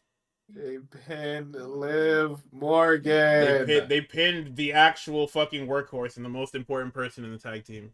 They didn't Rock's pin, right they there. literally could have had her manhandle slam the bigger person because that's like the coolest thing. That's a feat. I pick up the tall nigga and I fucking choke slam Like him. it's so easy. But hey, we pin Liv Morgan, John Cena and Cody Rhodes. Okay, so we get that low promo, and then when we come out, John's new stuff is that he's got nothing. He's taken all the flash out of his entrance. No flashing lights. It's just fucking production test John Cena graphics on the Titantron. How long are we gonna run this gimmick? Till he turns face. How long is that gonna be until it happens? Survivor Series. Okay. Fuck. That's 7 months away. Yeah, man. I mean, what else is it gonna be? So he comes out with that. Cody comes out. It turns out that you have SummerSlam. Hey, probably he'll probably finish out his career as a good guy. But I mean, listen, if SummerSlam is your return match, dope. If whatever it, at this point, I don't give a shit. I need this part timer is my world champion shit to end. We need to stop doing this. We need to never do this shit again. No part timer should be holding a championship that actually matters to the show, and that will always be my thing. But I don't book the shows and nobody cares about me, so that's cool. Cody comes out and he doesn't have an extravagant entrance. He's just got a fucking Iron Man cosplay mask on, and that's it. So he's totally losing like shit. I don't know if you noticed, but he came out in the fucking Fisher Price Iron Man role play mask. So he's absolutely going to fucking lose. Oh yeah, he had the fucking he had the Nitro Circus guys doing some shitty little nonsense, and then he came out in his roleplay Iron Man mask. So yeah, he's losing like shit. Yeah. I didn't write anything down because nothing happened. They had a John Cena match. Cody would try and get stuff up on him, and then as you go into the second gear, John hits every move in his arsenal 3 fucking times. Everybody's laid out. Travis Scott shows up. Cody gets his lick back on Travis Scott, doesn't actually give him a fucking receipt because Cody is a fucking professional. Unlike me, I would have hit that nigga really fucking hard. With a backhand, I would have hit him so hard The Rock would have felt that shit. Are you nuts? I would have hit that nigga so hard, then did that damn whatchamacallit? Then did that what the fuck is that shit called? Crossroads? Golly. Then we have John brings the title in, Cody catches him. Cody then takes the title, but because Cody is a white meat babyface and he knows right from wrong, and there is no nuance to his character, he cannot bring himself to kill his hero. And John abuses that, dick kicks him, lays him out. I believe he AAs him, and that's it. The storybook Cinderella run comes to an end because John Cena is evil. Oh, sorry. No, it comes to an end because Travis Scott is available. Mind you, Travis Scott, somebody in that boardroom has to get slapped. I understand why. However, we've been listening to Fiend for fucking 6-7 months. Why is that his entrance? He has other songs. And the Fiend part isn't even him, it's Cardi. Like, give him a different song. It's the one they're licensed to use. You niggas y'all have to the end of this week before I never want to hear that shit again. Right? I understand there are like recaps you gotta do because niggas are going back to their brands. I'll hear it on Friday. Do not play that shit ever. I'm so serious. Never play that shit again. I don't want to hear that shit anymore. They're gonna play it next Monday too. Niggas rinse that song. All right, well you have until next. You have until NXT next Tuesday. And NXT they probably already went back to their fucking shit. I will remember whatever that shit is. Fucking bro, God. Travis pulls up with this song, and somebody must have told him, "Yo, walk as slow as possible," because that shit takes fucking forever. If it's other niggas that are like running out, if it's like The Rock, I'll understand because like this is like the point in fucking Infinity War where Thanos pulls up to Wakanda and starts fucking shit up. Look what analogy I'm going with, right? Look who's Wakanda in this situation, right? But he's doing the slow walk down, but that's The Rock. Yeah, I don't give a fuck about Travis Scott. Yeah. Just play Timeless. That's not that nigga's song. You can't play that shit. Or are you talking about just like in general when it comes to WrestleMania programming? Yeah, them niggas played. Because Timeless is the A side or whatever, and Fiend is the B side. Played that shit. Yeah, I don't. But they played. You would never know Timeless is an official WrestleMania song. You niggas play that shit maybe twice ever across all that programming. Fucking Travis takes forever to walk down here, and then actually gets involved in the match. And then wants to go later on the record and say, "Yeah, I caught the wrestling bug." How did you catch the wrestling bug? What did you do? Yeah, you ain't done it like a wrestling. I got hit with the crossroads. What you mean? Oh, you took a bump. No, nigga, go talk to Bad Bunny about actually getting into some fucking Graps, bitch. Shut up. Talking to me. The hell? Hey man, come on. God. Hey man. And then niggas want to excuse and I'll be honest, right? I know this is every John Cena match ever. I'm not fucking with it. Because the program that he ran with Punk, Elimination Chamber, way more compelling. I like that way better than whatever these two put on here. And everybody on Twitter wants to line cap and say, "Oh, what did he say back in fucking what was it, Brussels? You get nothing. So what? He's gonna, put in the match. He's gonna put nothing into the He's gonna match. have a shitty match on purpose because that's the story. You're gonna die. That moves you. That moves you. Everybody That moves who you. gets on the beat and says shit like that, we need to beat you with hammers. I'm talking about like sledgehammers. That's not moving me. And the fact that this is his heel thing for a majority of the year, because he wants to try something new, right? Not great. Not great. Match isn't great. Finish isn't great. And, I'll let the people celebrate 17 with him. However, once the night is over, you're fucked. You're fucked. Yep. You're fucked. Cody is without a title now. Who the fuck knows what Cody's gonna do? Nothing. And, everybody's upset that The Rock didn't show up. I'm gonna be 100% honest. Even if The Rock showed up, I don't think I'd give a fuck like that either. I don't think either way would have made a difference. That's me saying that, knowing what I know now. But like, even there was I was watching it with some homies. I'm like, The Rock isn't showing up. And I'm like, it's probably just gonna be Travis, and his team is probably gonna be Fiend. And guess what happened? Travis showed up, and it was Fiend. No Rock, you don't get any Rocky. But at the same time, niggas have been on to The Rock's game for months now. We've known about him. Fucking Bad Blood. He does that little 3-2-1 shit. Oh, what does that mean? Nobody fucking knows. Next time he shows up is weeks before the Elimination Chamber. Or no, he shows up on fucking Raw, January 6th, completely destroys the final boss character, breaks kayfabe on camera like shit, talks about the gate, leaves. It's raps. Goes on NXT, shut the fuck up, and know your role, shut your mouth, and let the final boss take you on this ride that he's take you on. And buy some Terramana tequila at the same This right? shit is ridiculous, bro. Next time we see him, Elimination Chamber, or weeks before the Elimination Chamber, I want your soul, right? And we called it back then. We said that nigga made that shit up last night. They made red Because up. what the fuck did any of that even mean? Like, you came in here to promote fucking WrestleMania for the next, like, year and a half or whatever, next 2 years. Talking about Cody Rhodes, I want your soul. Hey, so here's what you're gonna do. You're gonna get the fuck off my show, right? You're gonna fucking die. Instagram followers. Like, what? I don't give a fuck how many Instagram followers you have, buddy. What are you talking about? Think about it. I want you to be my champion. Next week, can't bother to show up in person. So guess what we're gonna do? We're gonna have him shoot a fucking promo on the tarmac right next to somebody's engine. Oh, I got this custom belt made for you. Cody Soul. Fucking Dusty Rhodes data passing. Cool. You just don't have no idea what the fuck you doing, huh, Dwayne? Elimination Chamber. Next day. Shows up. Does that fucking 2 symbol and then fucking cuts his neck. John Cena's a sleeper agent. Cool. Right?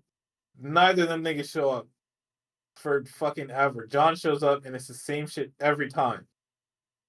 And at that point, then it's like, all right, before, once Elimination Chamber ended, all right, Dwayne has no idea what the fuck is going on. We hear reports, oh, it was John's idea. All right, John has an idea for this heel turn. Something's going to happen, right? Nothing. Same shit every single week. It's good on the mic. John's always been good on the mic. Doesn't matter. There's nothing new here. Nothing to latch onto. There's nothing to talk about. Oh, we got our first back and forth between Cody and Cena. It's nothing. It's the same shit always. We get to WrestleMania. You get to the fucking, what is it, like 2 weeks before Mania? Yep. Cody finally lays hands on that nigga. All right, Cody stands tall. Day before WrestleMania, they have another back and forth. Cody is losing the fucking promo battle. Because the crowd doesn't know what the fuck is going on. At this point, I can't even blame them, because what is happening? It's the same shit every time. It's generationally bad storytelling and story composition. It's so easy, and I keep saying this. Wrestling has been around for 100 years. You guys keep trying to reinvent the fucking wheel with these angles. Please, Triple H is a fucking huge fan of Jim Crockett Promotions and all that old shit. Take all the fucking storylines from there. Just do that. The only story you needed to tell for this match was John lost the Rumble to Jey Uso. Okay, you put a new talent over. Fine. I'm going to win the Rumble. That's it. He doesn't need to be a heel. He says, I've never used my pole, ever in my life as a future first ballot Hall of Famer. I'm using it now. I'm going to be in the Elimination Chamber. Cool. Everybody qualifies, whatever. We still cut the same promos and everything. Whatever. Chamber comes around. We have the exact same match. Seth can cost Punk. You can do all that shit same way. John wins. Whatever. At the end, it's John and Cody face off, and that's it. Cody shakes his hand, walks off. Your title match is set, and now Cody can do other shit till it's Mania time. Like, John doesn't even need to be on these shows, because what is he gonna say?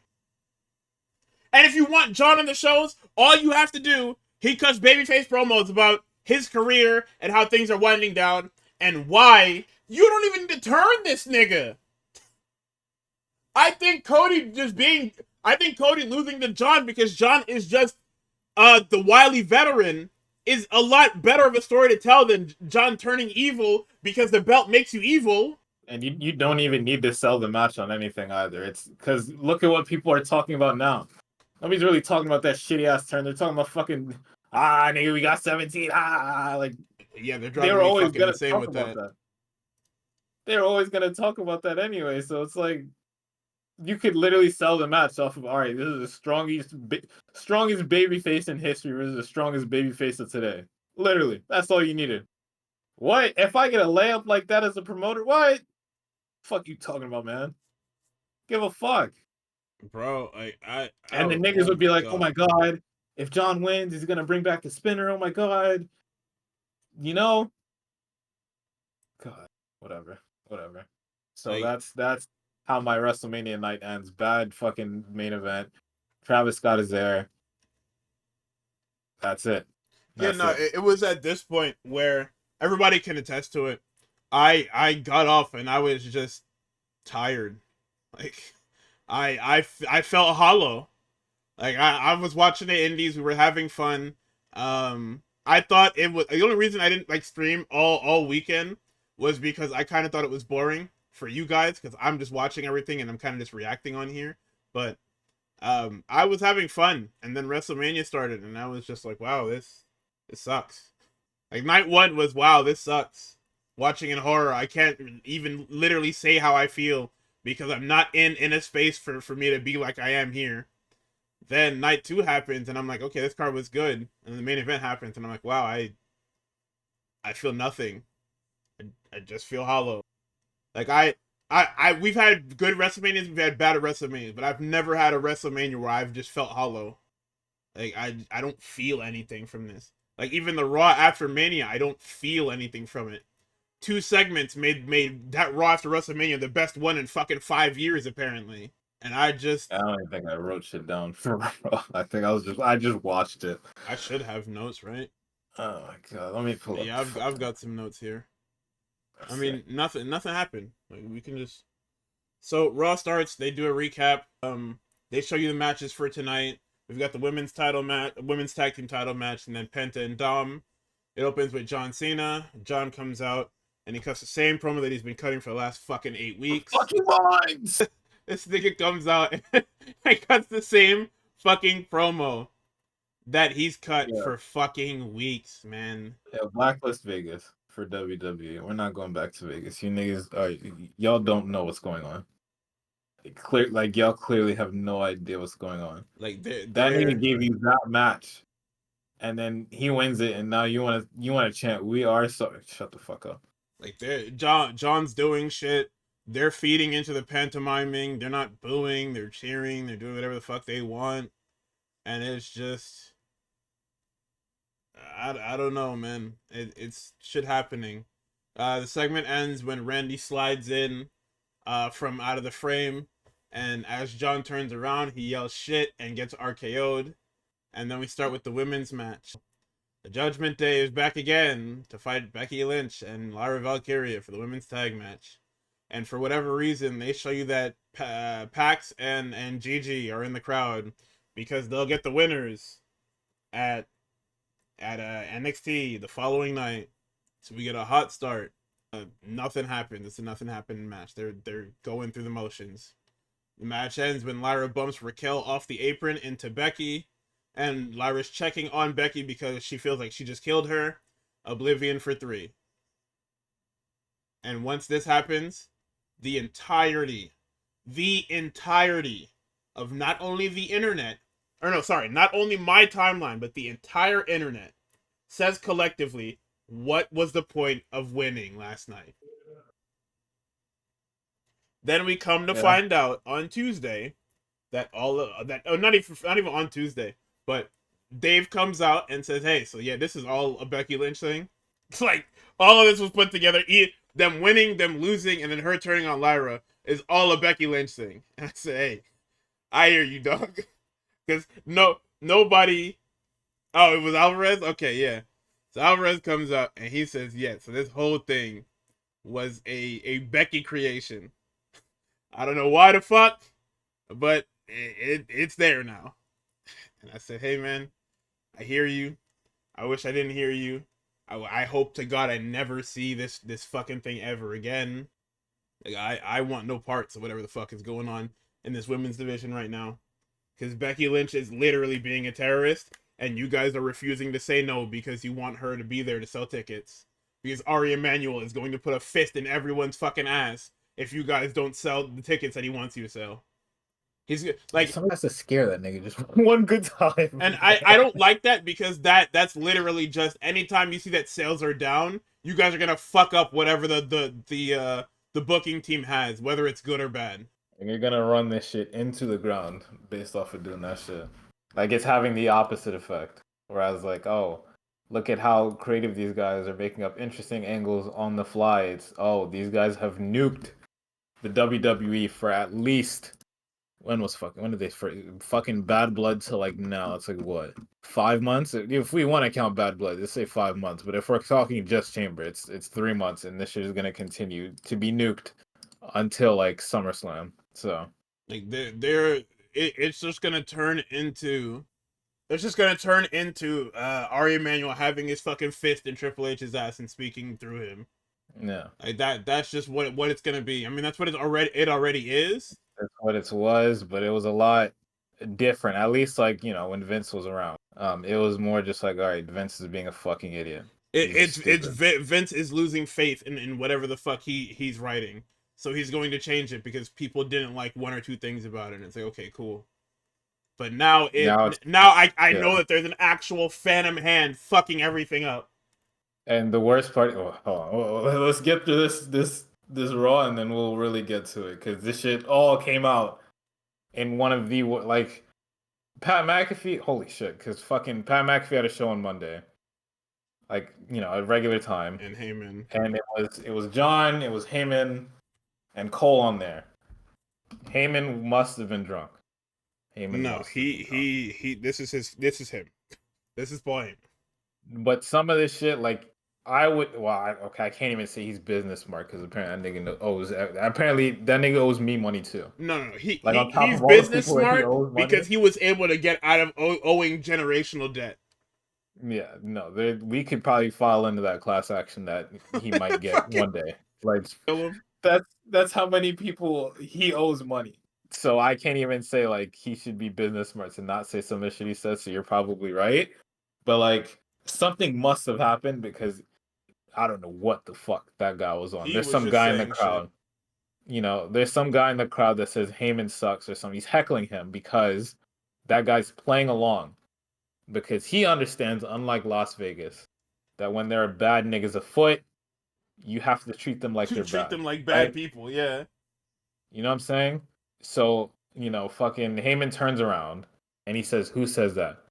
And he points to some guy. I'm sure it was, maybe I'll give him the benefit of the doubt that it's the guy that was actually heckling him. And he says something like, "Oh, is it you, the guy that's going to be deported?" And, people laugh, because I'll give them the benefit of the doubt too. That's an uncomfortable situation, because, hey guys, we're on ESPN television. Probably shouldn't make jokes like that. And also, just like, what what are you doing? Right? Michael Cole says something, and Heyman just lights up Michael Cole for, like, no reason. Yeah, he calls him like, a fucking dick eater. Essentially, right? And I don't know how verifiable that is because I was not around for a I lot of that mean, shit. Michael Cole has been with the company for as long as he has. You can just say it off of that. Yeah, He's done and it's just everything like, that he's been told to do, whether he likes it or not. right. And Cole looks like he's about to cry. He sounds like he's about to cry too. And it all around is just not good. And then that's when the reports of like the previous night's fucking roast of WrestleMania goes. Tony Hinchcliffe. There's a lot of shit. You know, people were like, "Yeah, this nigga Tony's racist," and then the reports coming out confirm, "Yep, as expected, Tony Hinchcliffe is racist." There are a lot No, of it's just jokes dark about humor. You don't understand, guys. Come on. it's the fuck out of there. I forget. There's some more like Hispanic jokes in there. Other superstar. There's some jokes about some girls' private parts. I'm not sure what the story is about that, and honestly, I don't think that's something I need to know because I'm sure it's some like wildly offensive shit about something that she can't control. Yeah, apparently Nia Jax got into it with fucking Charlotte Flair over her divorces because that is the low hanging fruit. Yeah, low hanging fruit is literally Uh, just kick her when she's down. and you know, like Tiffy pushing back because Tiffy is realizing that she's being buried by some nigga that's been in the company for a while. That's one thing because it's like I have to buy back some offense. Hey Tiffy, I don't think I'd have done it like that.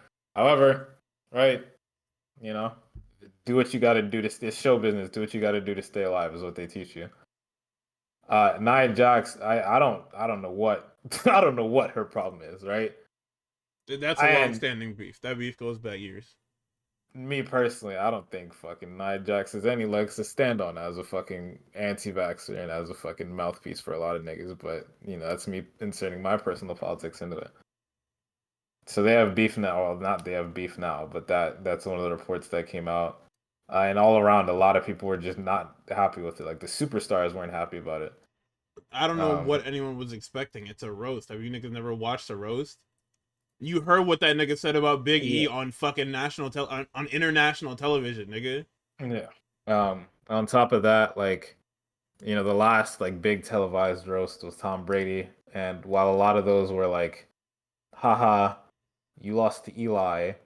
You know, some of them jokes did fucking border on just like your wife is fucking another man, and it's not even a joke. Like it is just I'm going to make fun of you personally, and you have to sit there and hold a straight face if you can, Oh, or yeah, do your best to exactly. laugh during it. You signed up for this, even though it's WWE and you most likely didn't sign up for this. Yeah, You you got know, signed up WrestleMania for it night, by your boss. you're in Vegas, you want to go enjoy the shit, and then you walk to the locker room, and Nature's like, "Yeah, I'll see you at the roast tonight, right?" And he's not No. smiling, and it's just like, "Oh, okay." He's not smiling. Yeah, that's literally what it is. So that's the you know people said the week before was a PR disaster. This is like actually not you know like the shit this week makes last week look like fucking child's play. Because Absolutely. then I remembered something else that Heyman said. Heyman said, you know, CM Punk to me looks like Shannon Sharp to ESPN. And then everybody just like, oh, and then Heyman is just like, oh, don't owe me. You know, I'm not the one getting sued.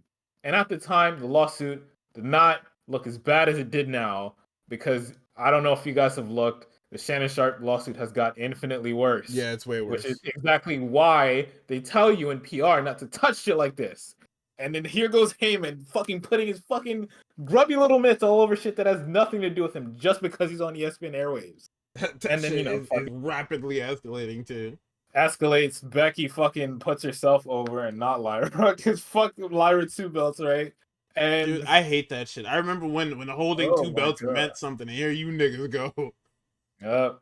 You niggas, everybody that holds the fucking two Uh, belts. Hey, shut up, man. Can we save some fucking allure and mystery for wrestling, please? so again, we have to add Vegas to the list of WWE blacklist because these niggas don't know what the fuck to do whenever they're in the audience. Becky wilds out on Lyra and fucking manhandles her twice. What these niggas in the crowd do? One more time. One more time. It's over. And what It's does over. Becky do? No, no, no. Because you can Does it say that, but what does Becky do? does that shit one more time. Why now? Why did they chant that? Why did she do Because they that? don't Right? care. And she did it because she wants to be in. Now, me personally, right? I kind of can't hold the moral high ground because when FCR fucked up Cope, I was definitely in that bitch chanting one Oh more yeah, time. no, we was gassing that shit up. How that's But different, that's different. right? That old nigga needs to get the fuck out of my company. I'm so serious. Fuck that old nigga. Liar Valkyria has not done any type of terrorism like Adam Copeland has done. Right? Two different situations. Them niggas chanted that shit for the vibes. What Lyra did to y'all? Nothing. Good God. So now I think everybody in creative is just like, all right, we're not. Everybody's about. We're on thin ice. We're about to die. We're actually about to get killed. Right? What can we do? How can we buy back some goodwill into our company? Right? Let's, as always, let's Bring out lean the on the New women's Day. division. Is that what happened next? Yep. We come back from That commercial and timeline's the wrong. All fucking right, New so Day are backstage. Then they come out to we the ring.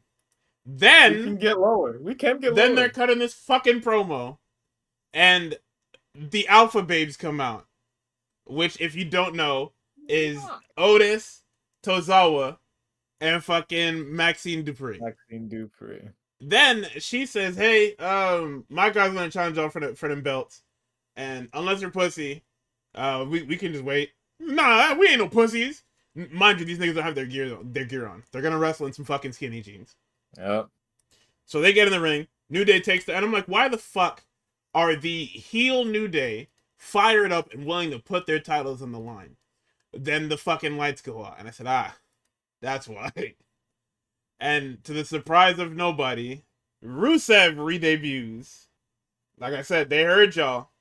They heard y'all fucking Triple H seeing the fucking sheets talking about, yeah, Rusev signed with the company. And he seen y'all talking all that shit. That's why y'all got Joe Hendry on fucking Sunday, and you got Rusev on fucking Monday to kill a bunch of tag teams. Yep. Sorry, he only kills the I don't even think he kills what them niggas called, the New Day. No, they fucking clear out because they know what type of time Rusev is on. Yeah. They were around for that, so they're like, nah, hell no, fuck that. Then we get a Judgment Day segment, and everybody's celebrating about their gold, and Finn comes in, and he is sick to his fucking stomach. And of course, Liv is my favorite fucking character on this show.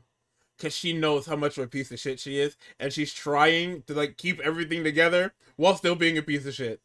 Oh, sure. He's about to step up to Dominic, and she's like, hey, well, at least the belt's here with us, huh? One of us wins, we all win, right? Right? It's like, this is a good character. Like, you can tell that she's a genuine piece of shit from the way she talks to Finn. So, Judgment Day is not fine. Finn is upset. Finn is super upset. Like, he's super duper upset. Everyone's got gold, and Finn is going to hell is what I fucking wrote down. Yep. Then Carlito starts talking, and Finn's like, man, get the fuck away from me, man. So Io's out next. She's walking to the ring.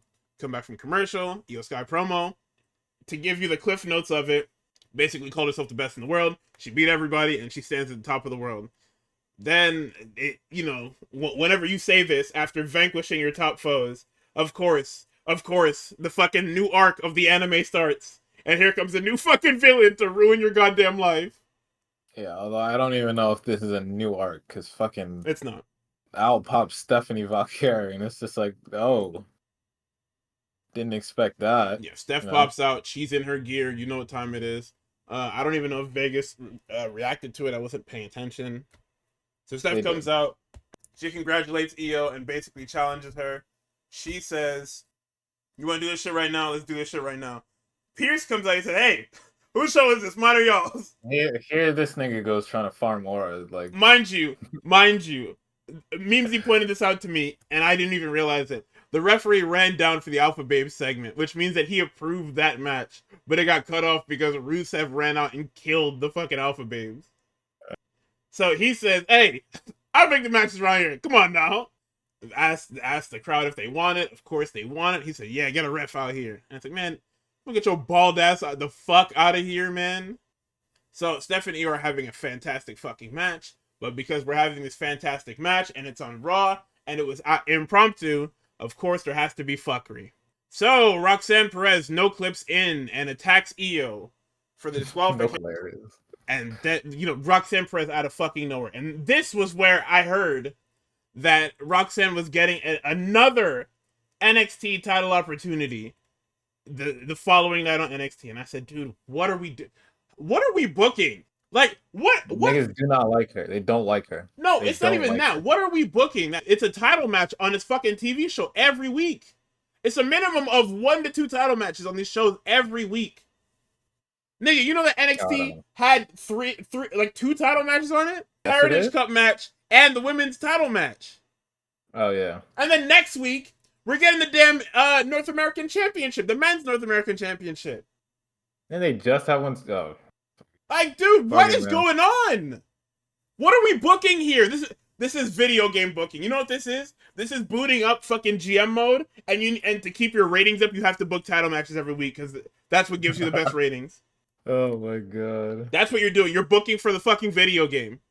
Look, go ahead and look at people's fucking GM mode cards. You're gonna see 3 title matches per show. Fucking ridiculous. So Roxanne attacks Io. Julia then fucking apparates into the ring, and they're whooping on their counterparts, even though Julia opts to whoop Io, and I guess it makes sense. And it was at this point where I asked if this is canon, because are we just gonna go to NXT tomorrow and then Julia's just gonna be fine? And lo and behold, we went to NXT and Julia was just fine. Yeah, mind you, Roxanne got rewarded for abandoning her partner in the pre-show tag match on Saturday. Just wanted to let you know. Dude, when was the last time Roxanne Perez won something? Last time she was fucking champion. Probably. So, let's see. As everybody's being attacked, Rhea, of course, comes out to Aura Farm, runs into Julia, and everybody chants, "You fucked up," dispatches Julia, and Roxanne disappears because she knows she's fucking cooked. And it was at this point that we once again decide to get my blood boiling by showing me an Io Rhea match that I can't have and I won't have. We are teasing another one as if this is so hard to fucking book. Oh, right, she did get into the chamber. Holy. Even then, that was kind of a fucked finish. So. I mean, it was also like, it counts. Foregone conclusion. Fucking yeah, because we were totally gonna have fucking Raquel Gonzalez in the chamber. Sure, yeah, buddy, totally. Yeah. So of course, for every good segment, there's an equally as fucking awful one. Jey Uso Forever segment. Go ahead and take it away. I'm not talking about this one. Fuck that. I barely fucking listen to this, but if I remember right, Jay does his long ass shit, gets into the ring, crowd chants one more time. He does a little spinny things with his hand, do the fucking thing again. He does goddamn thing. He tells the crowd, not only did I win against Gunther, I made him tough. Everybody's like, oh. It was at this point that I wanted to kill myself. Yep. Because niggas wanted to forget that Jey Uso made Gunther top, but he went and reminded you. So then, Jey Uso's talking this shit. I did it. I won. Here comes Sami Zayn. Sami Zayn's just like, hey, these last few months that I took time off, I feel bad. Not being able to be there when you were going through what you were going through with Gunther, I feel bad. Not being able to be there with you at WrestleMania to, celebrate your title win, I feel bad. Hey, Sammy, I don't know if you remember. Nigga, Kevin almost fucking murdered you, man. Did that nigga check up on you? Nope. I mean, that'll probably be what the fucking... If they feud, that's probably what they're They will not feud, and if they do, it will be a babyface feud. Yeah. But, that's what Sammy has to say. Jay celebrates again, and then fucking Jimmy comes out. All 3 of them celebrate with Jay. Ridiculous, dude. Feel good moment. Jay was so glazing, but the longest feel good moment ever, man. It's fucking ridiculous. Yeah, doesn't set Jay up for shit either. It's just there. And that's it. There's nothing else to the segment. Yeah. What's next? Is it fucking Gunther part next? I feel like what's next. Yes, because when we come back from commercial, we get the hold on. We come back from commercial, and on the regular feed, I don't know which, or I guess, yeah, the regular feed, TV feed, it's a Logan, they bring up the Logan Paul post-match, they ask AJ about it, he starts to tell his story, and then Karrion Kross no clips in, and he just says, dude, what is your fucking problem? And at this point, I felt the need to side with Karrion Kross. Because actually, AJ, what the fuck is your problem? Like, Yeah. yes, it's kayfabe, but this nigga is right. Why you didn't just kill... We're all mad that you had to wrestle Logan Paul in the first place. Why you just didn't kill that nigga? I don't want to be evil. I don't want to go back to that place. Why you want to bring me back to that place? Because it keeps outsiders out. Yeah. This is gonna evolve into something fucking stupid, man. I want it to be good. I want Cross to succeed at the same time. Like, Cross has to want to fucking succeed, and they have to want Cross to succeed in any facet. But they have done nothing to help this guy fucking succeed. So we go to commercial. We come back and Gunther is berating the commentary team. He's slamming on the table and they're like, fam, what the fuck do you want from us, man? You lost. Also, crazy thing to say to a guy that can literally punch your head off your shoulders, but hey, I hear you. I too don't care about my well-being and will talk to people who can clearly whoop my fucking ass crazy style. But hey. So this segment kind of directly follows up. It's kind of in a trilogy of segments of, like, you know, one time Gunther came out and, you know, went and asked commentary directly, hey, do you think I can win? And then Pat was just like, no, like a dummy. And Gunther was about to kill him, but then Jay showed up to help. Then obviously Mania happens, and then this happens to where Gunther's out here berating them again because you niggas are talking very greasy on the mic. And, you know, both of them are just like, nigga, fuck you. All right. So Gunther comes around to the side of the commentary table. Michael Cole stands up. Michael Cole says, well, I'm not the one that made you top. And it's Why just would like, you all right, say now. that? Why would you say that? Why would you say that? Why would you say that? And- Like, you really thought that fucking, oh, I'm just the little guy. You wouldn't hit the little guy. It was gonna work on a nigga that's evil? Yeah, no, you wouldn't hit a guy that wears Fam, glasses, would you? you Yeah, literally nigga. called this nigga murdering another nigga's brother in cold blood and forced his brother to watch. And you thought that was the nigga to say, I'm not the one who tapped to. You earned that. Yep. So Gunther slaps the headset off of that nigga's head, which also Slaps. gets nigga blind as fuck. Nigga said, I know I'm finished. That's the I know I'm finished phase. I felt so bad because I'm like, bro, I this didn't, little because you didn't have to bird say none of what you said to this nigga. Like, you look like a little baby. Like Gunther obviously doesn't care. He fucking hems him up. Come here, nigga. Starts to put him in the fucking choke. Oh no, fuck, because after he slapped the headset off his head, Pat comes over and Pat, you know, is just like, whoa, relax. Gunther fucking both hands, fucking back of his heel, pushes fucking Pat over. Then he hems Michael Cole up, starts to put him in the choke. Here comes Pat. Pat punches fucking Gunther in the side of his head, right? and that gets him yoked up crazy. I think security comes down first. No, because what happens is security is coming around, right? As soon as he puts his hands on Pat, Pat's guys come over the barricade and security goes to remove them first. So essentially his team gets him killed.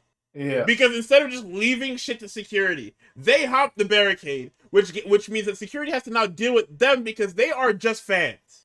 So now Pat is stuck in this fucking sleeper hold for what feels like an hour. It literally feels like an hour.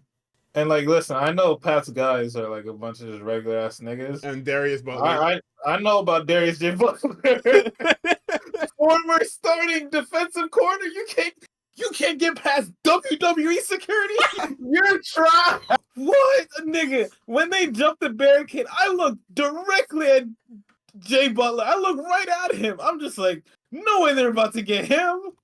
Look, they got that nigga crazy.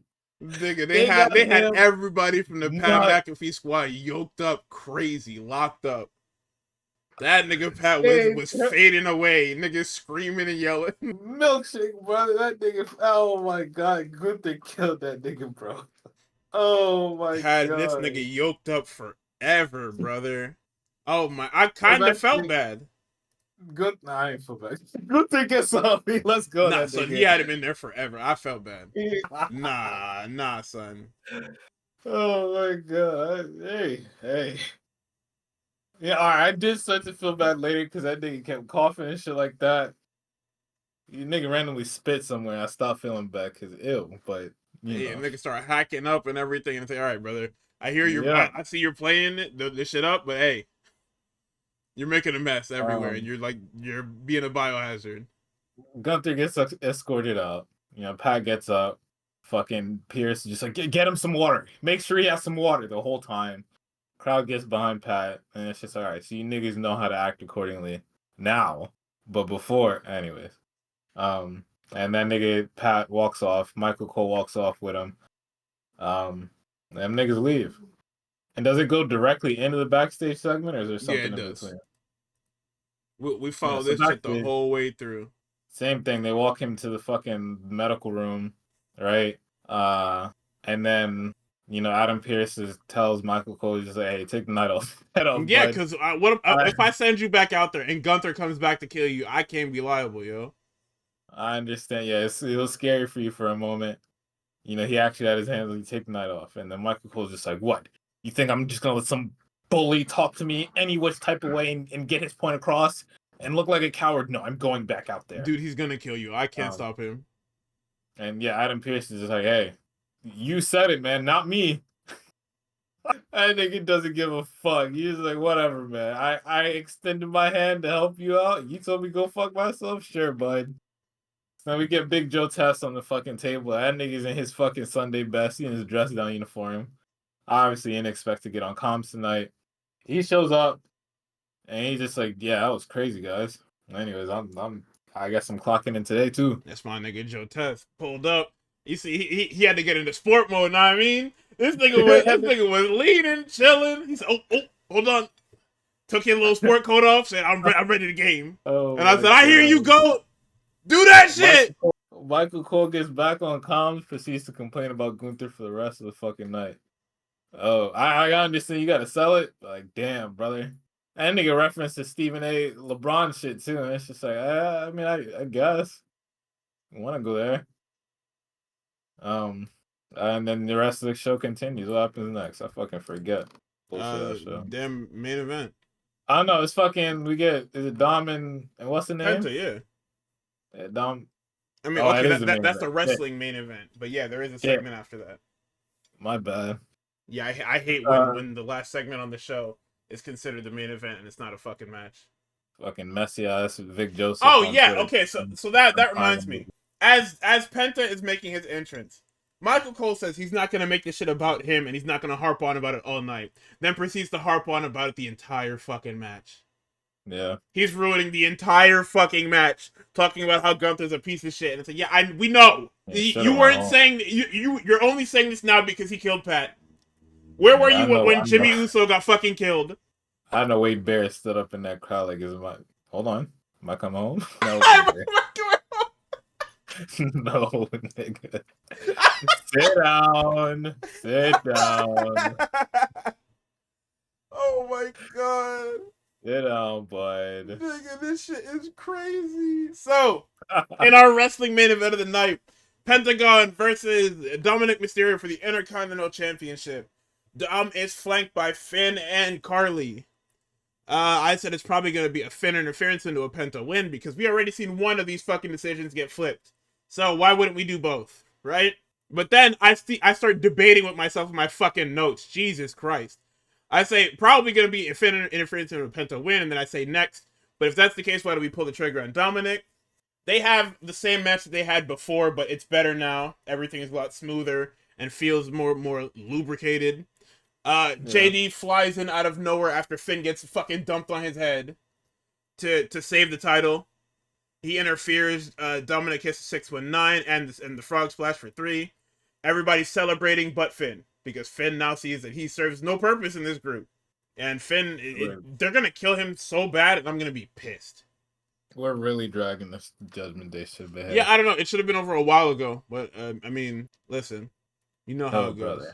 And then we get into the closer of the show. The fake main event. Whoever the technical director is, you fucked up because you fucking rolled the credits way too early. I was about to call Triple H all types of bald if it ended before when it ended. So They Seth gets probably out told him there. to do that. Probably, so you don't have to roll it later. But either way, it's you made me think it was ending way too early. But Seth gets out there. Heyman gets out there. They talk their shit, right? And then Punk comes in. Punk starts whooping on fucking Seth, but then Seth fucking breaks free, beats the shit out of Punk, and Punk gets fucking tossed over the side. Roman's music hits. Fucking Seth kicks Punk out of the way. The big dog coming through. Watch out, nigga. Watch out, little nigga. Right? Obviously, Tribal Chief gets in there and starts beating the fuck out of Seth. He kills Seth. And that nigga then turns his attention to Paul Heyman. Hits Heyman with a Superman punch, goes to the fucking corner, starts fucking hitting them ropes. You know this nigga's about to get fucking torn in half, right? Hits one of the longer ooh-ahs I've seen. Crowd gets confused, but starts running over. Nigga gets fucking speared. Who is this? This nigga in this fucking Samoan getup. This Samoan black jacket. This black hoodie. Nigga takes that shit off his Braun Breaker. Oh, hell. Oh, Jesus Christ. Ah, hell. It's Braun Breaker. Right? Then Seth gets back up. Seth respawned. His fucking shields came back. Gets in the ring. Them niggas look at each other. And Seth's just like, oh, whoa, whoa, whoa, whoa. Right? Breaker goes for another shield. Way past Seth. Fucking kills Punk. Seth starts laughing, hugging on Braun Breaker. Ah, it's my boy, right? And then fucking his Breaker is Heyman and his Seth fucking holding their hands up at the end of the goddamn show. And, with 2 segments, the WWE has bought back their fucking ill will. Like, it's For ridiculous. another 12 hours. Well, not 12 hours. Fucking 16 hours they've bought back their goodwill. Right? Till we get to that next Pat McAfee show. Then it's fucked again. Which is fucking crazy. So yes, there's a new faction forming led by Paul Heyman and Seth Rollins, and their first member is led by Paul Heyman. Ain't no Seth Oh, Rollins. yeah. They're Oh, making okay. the fucking Heyman family. Well, That is true. The Don Heyman family. what is the shit? Because Heyman used to have a faction in WCW. It's called the Dangerous Alliance. Because he was Paulie Dangerously, and that's what everybody was talking about when he initially said that Seth won't be the fucking last guy. Yeah. So everybody, even Evil was sitting here fucking frothing at the fucking mouth. Braun Breaker came out and joined that fucking faction. Nigga actually fucking just exploded on himself. Yeah. That was everybody. And like, oh my god, it's a faction, as if we don't see what happens with factions in this company. But sure. Like, to me, it seems interesting, especially because like Braun Breaker is a great in-ring performer. Like, just watching the nigga move is insane, right? They don't give that nigga a mic too often, and this faction allows them to not have to do it because Seth Rollins, pretty good talker. However, the nigga that's probably going to be talking the most is Don Callis. I mean, Paul Heyman, right? So they're gonna run that angle as far as it fucking goes.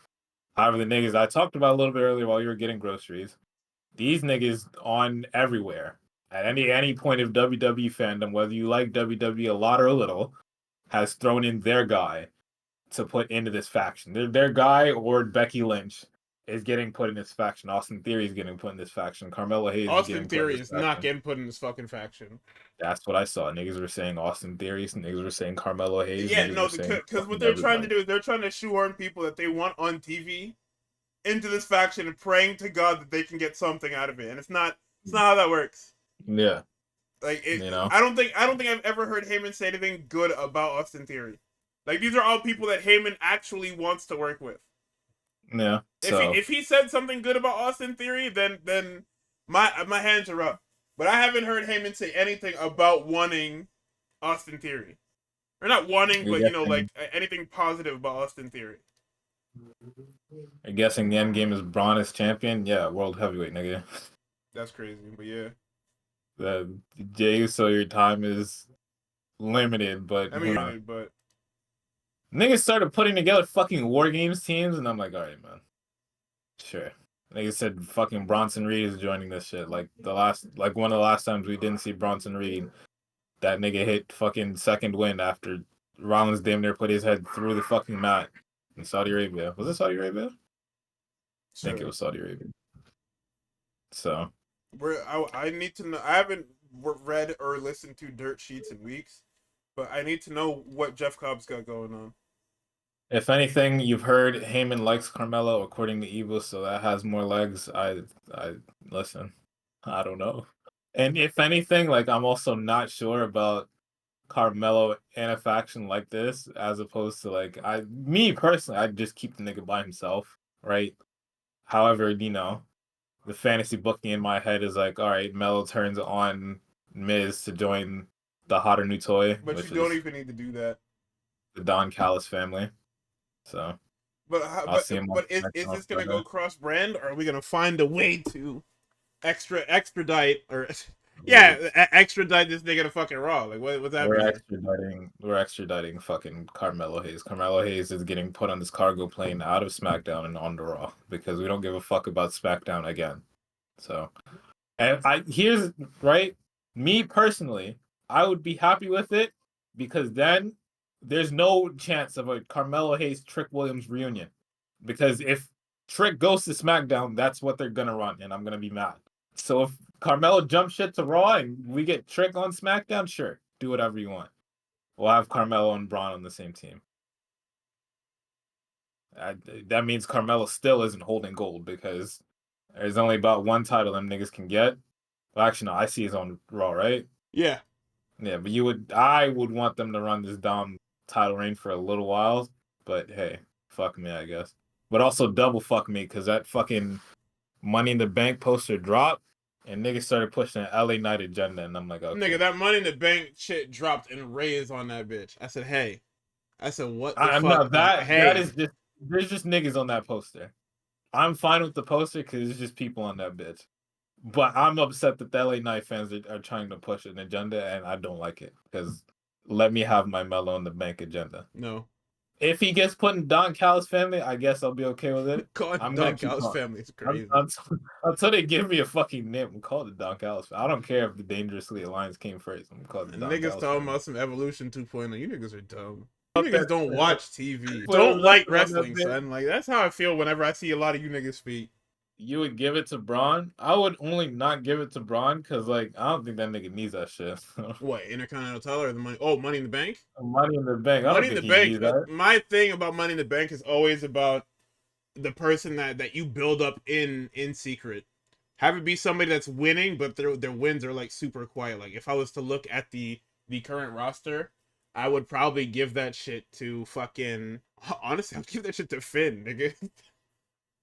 Because Finn is the guy we've just been beating the shit out of for no fucking reason. It's the guy that's it's either that or I'm giving it to Cross. But Cross has to start winning between that, like fucking next week and Money in the Bank. No, He has to start winning. I'm not giving that. That nigga doesn't, let alone winning. That nigga doesn't fucking wrestle.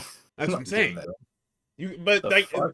there's not. I can't even see who's winning the fucking thing. If it's cross brand, Carmelo is literally the only person that sticks out. Other person would be Solo.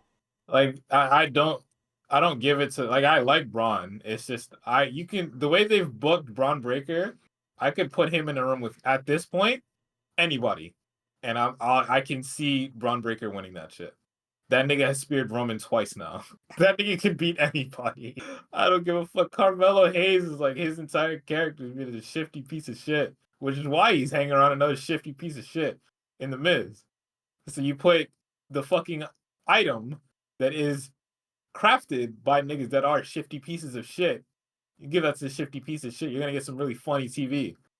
Right? You gave that shit to Tiffy, and Tiffy fucking took that shit to the fucking moon. Had one of the best cash-ins ever. Bro, Right? I'm telling you guys, the Carmelo Hayes and Miz shit, it can work, okay? Like I know you niggas fucking hate him. It is. I'll give it to you this week with the Andre the Giant shit. It did work. It can work. Took the bullet for me, and it worked.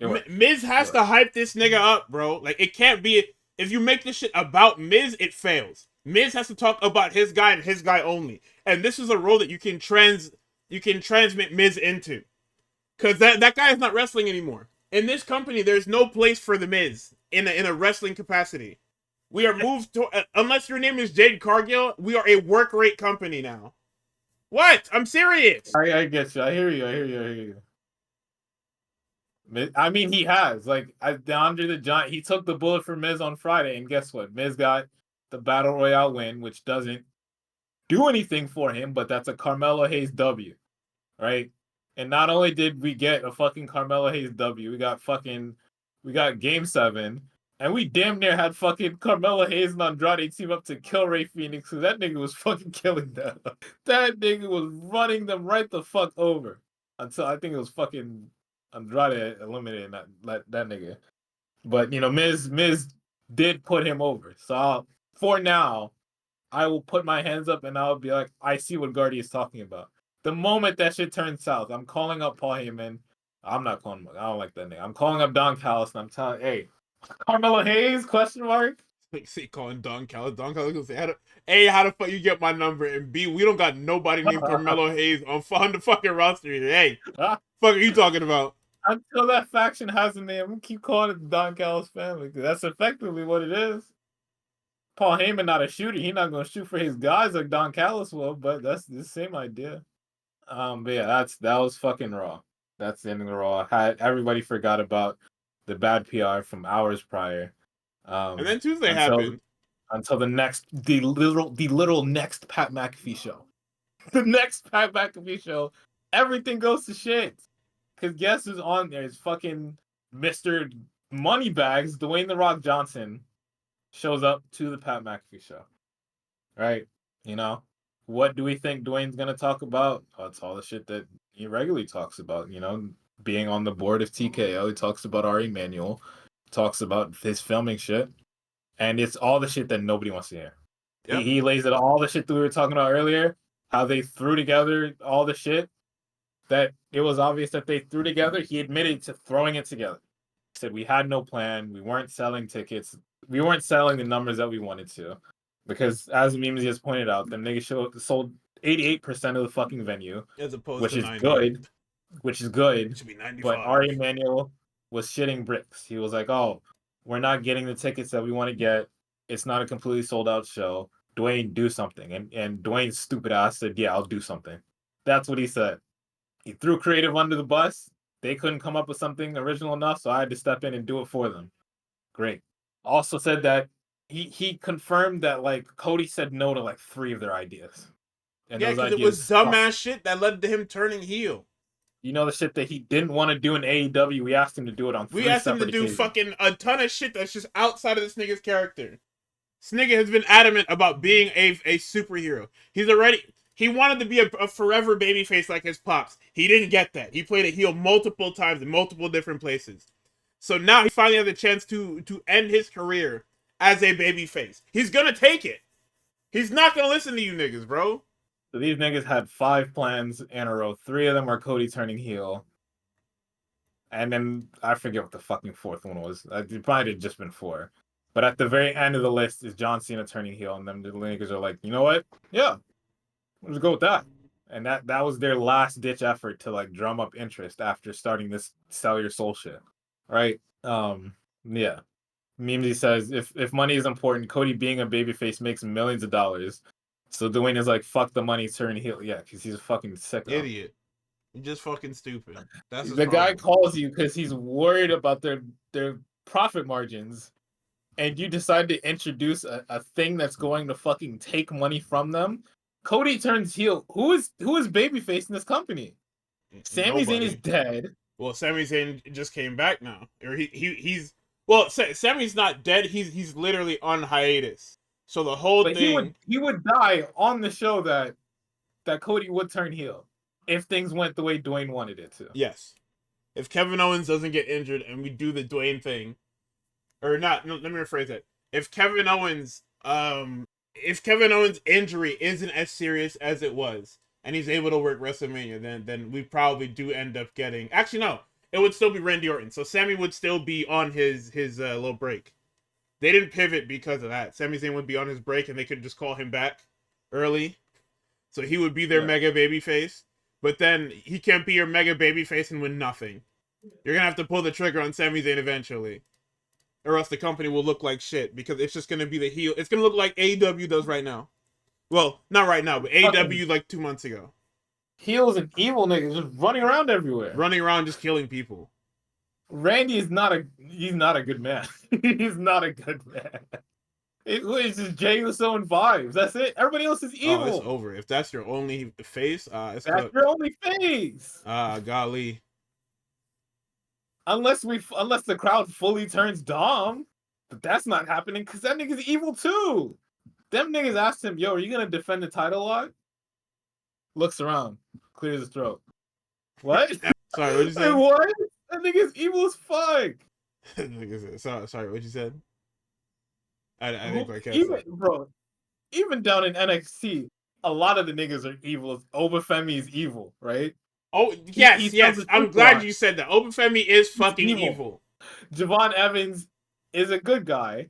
However, he's angry right now, so he's like bored. He's not as evil as Randy is when Randy's angry, but he's angry as fuck. No, he's angry, but he's still a fucking baby evil. face. He's the baby face, and I would have had him beat that evil ass fucking Nigerian nigga for the goddamn championship. Setting them niggas up. Trick Williams evil as fuck. Yeah, no, that guy's a fucking dork. Who is a good guy right now? There's no good guys. There's no good guys. Oh, Ricky Saints, my fault. God. My bad. That's deep. Like Ricky. You saying Tony Fumble? That's what you saying? That's not what I'm saying. You know I'm all elite. But yeah, no. Rocky gets on Pat McAfee's show, gives it up completely. Everything. Gives it all up. He said, I never planned to be at Mania. Niggas on Twitter pulled up. Finally, The Rock has come back to Las Vegas. T-shirts that they were selling in Vegas. Right? He just decided to not show up. Told Travis, yo, Trav, get out there. Travis was like, I bet. I'm not gonna say no. Dwayne told me to get out there. Like, what? Right? What else? What else is in this fucking interview? What else did we learn? And not only that's it was in tandem, Rocky getting up there and giving it all up. And then this fucking WWE unraveled, undead, unlocked, whatever the fuck that show was called. Fucking whiteboard came out of their fucking WrestleMania plans. Niggas did the fucking computer, zoom, enhance, and fucking got everything. They got everything. It's crazy that they did that. Io was never supposed to win that title against Rhea. So her reaction winning that shit, 100% That's why her parents were crying to WrestleMania. They didn't know.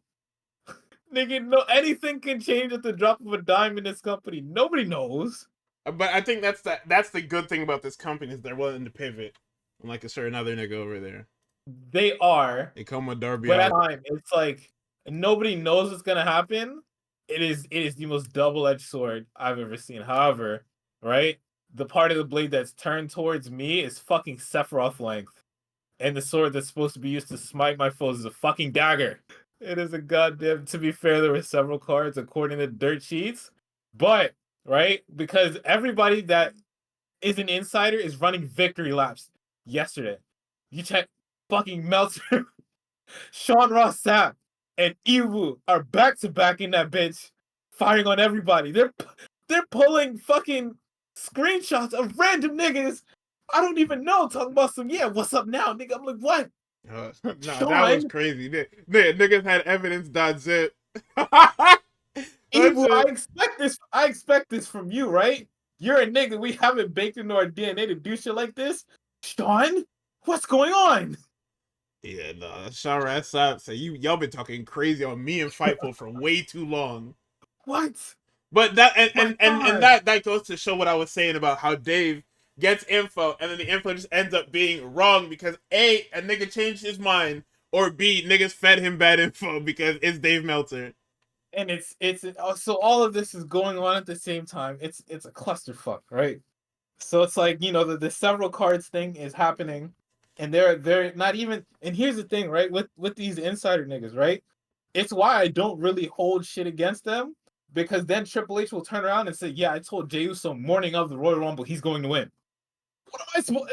If I'm an insider, what the fuck am I supposed to do with that? I can't do anything about that. I got my shit 2 weeks ago. This nigga was not winning last time I checked.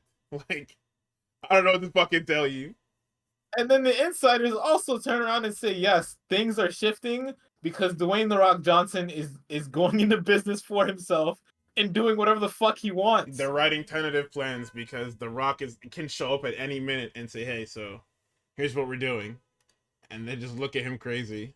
And guess what, guys? He all but confirmed it on the Pat McAfee show. So when he was in his Instagram comments talking to other niggas talking about some, oh, don't listen to those fucking stupid journalist marks. Them niggas were right about him the entire time.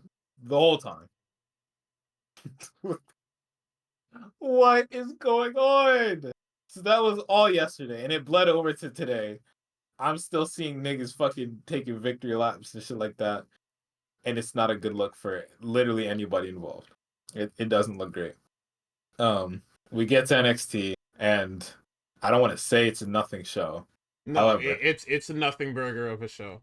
I hate using that term because it's lame as fuck, but it is a nothing show. So they recap, Stand, and Deliver. We're gonna do this quick because we're at the fucking 4-hour mark. yeah, they recap, Stand, and Deliver.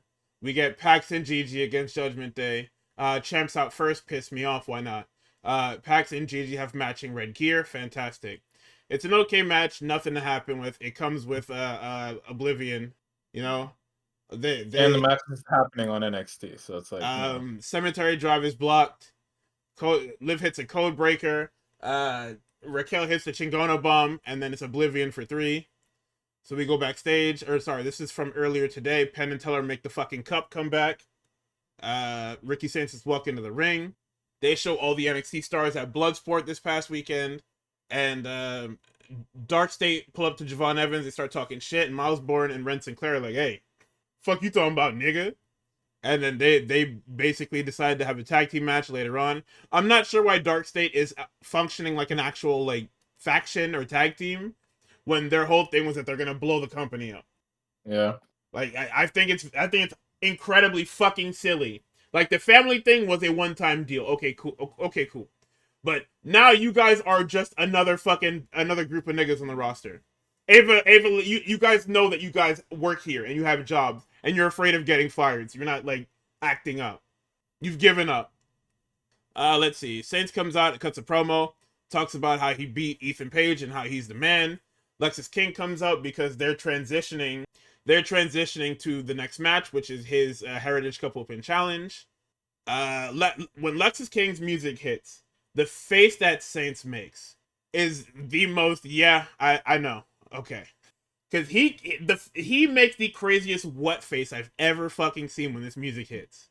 Like, he is disgusted by the fact that Lexis King could even attempt to interrupt him.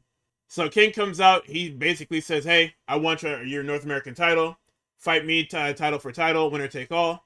Ricky says, "Yeah, sure, if you can retain your cup. I don't know why you're bothering me when you have a title match next." So the mystery guy is Noam Dar. The fucking Supernova 11 is back and nobody cares. Nobody, except for like 11 niggas in this arena that is damn near packed to the brim, nobody cares about Supernova 11. And I wanted to punch a hole in my fucking monitor when I saw this. I was literally upset when nobody cared about Noam Dar. Because I've been waiting for Noam Dar to come back from fucking injury for months. So before we get to the Heritage Cup, we have Sol Ruka and Hank and Tank celebrating that they've won titles. Then Thea Hale comes in and she is loud as fuck. And literally yelling. And here comes Miss Parker, mad as fuck that she got pinned on Saturday. Talking about your wire. It was better when you weren't here. Loud ass nigga. She walks off. Kalani walks in to say, "Damn, yeah, why the fuck are you here? Ew." And then Fatal Influence pop up saying that they hate Thea and that they should take care of her. But then there's dissonance in the group as JC basically tells Fallon to go fuck herself. And Fallon's like, you serious, nigga? Yeah, I like how everybody's breaking up now that we're past the fucking big stage. We're just resetting the brand, which is what we normally do. But it's usually less obvious. But now it's actually the seams are just coming off the show.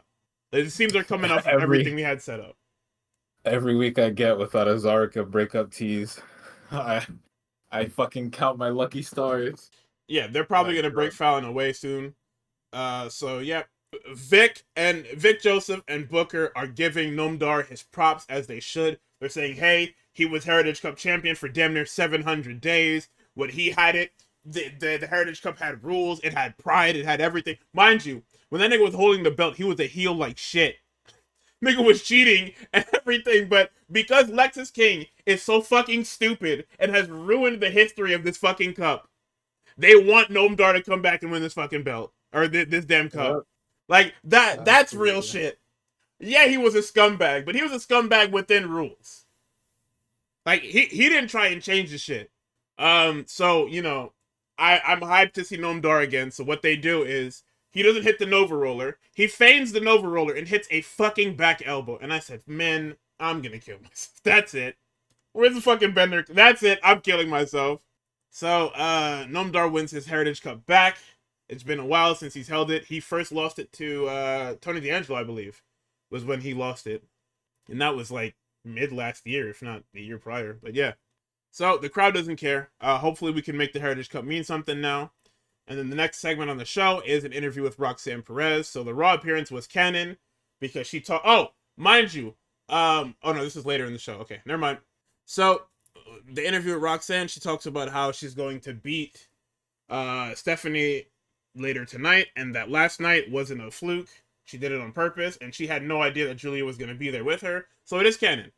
The Raw appearance and everything that happened on Raw is canon to the NXT universe. Just making sure. So. Fallon Henley versus Thea Hale.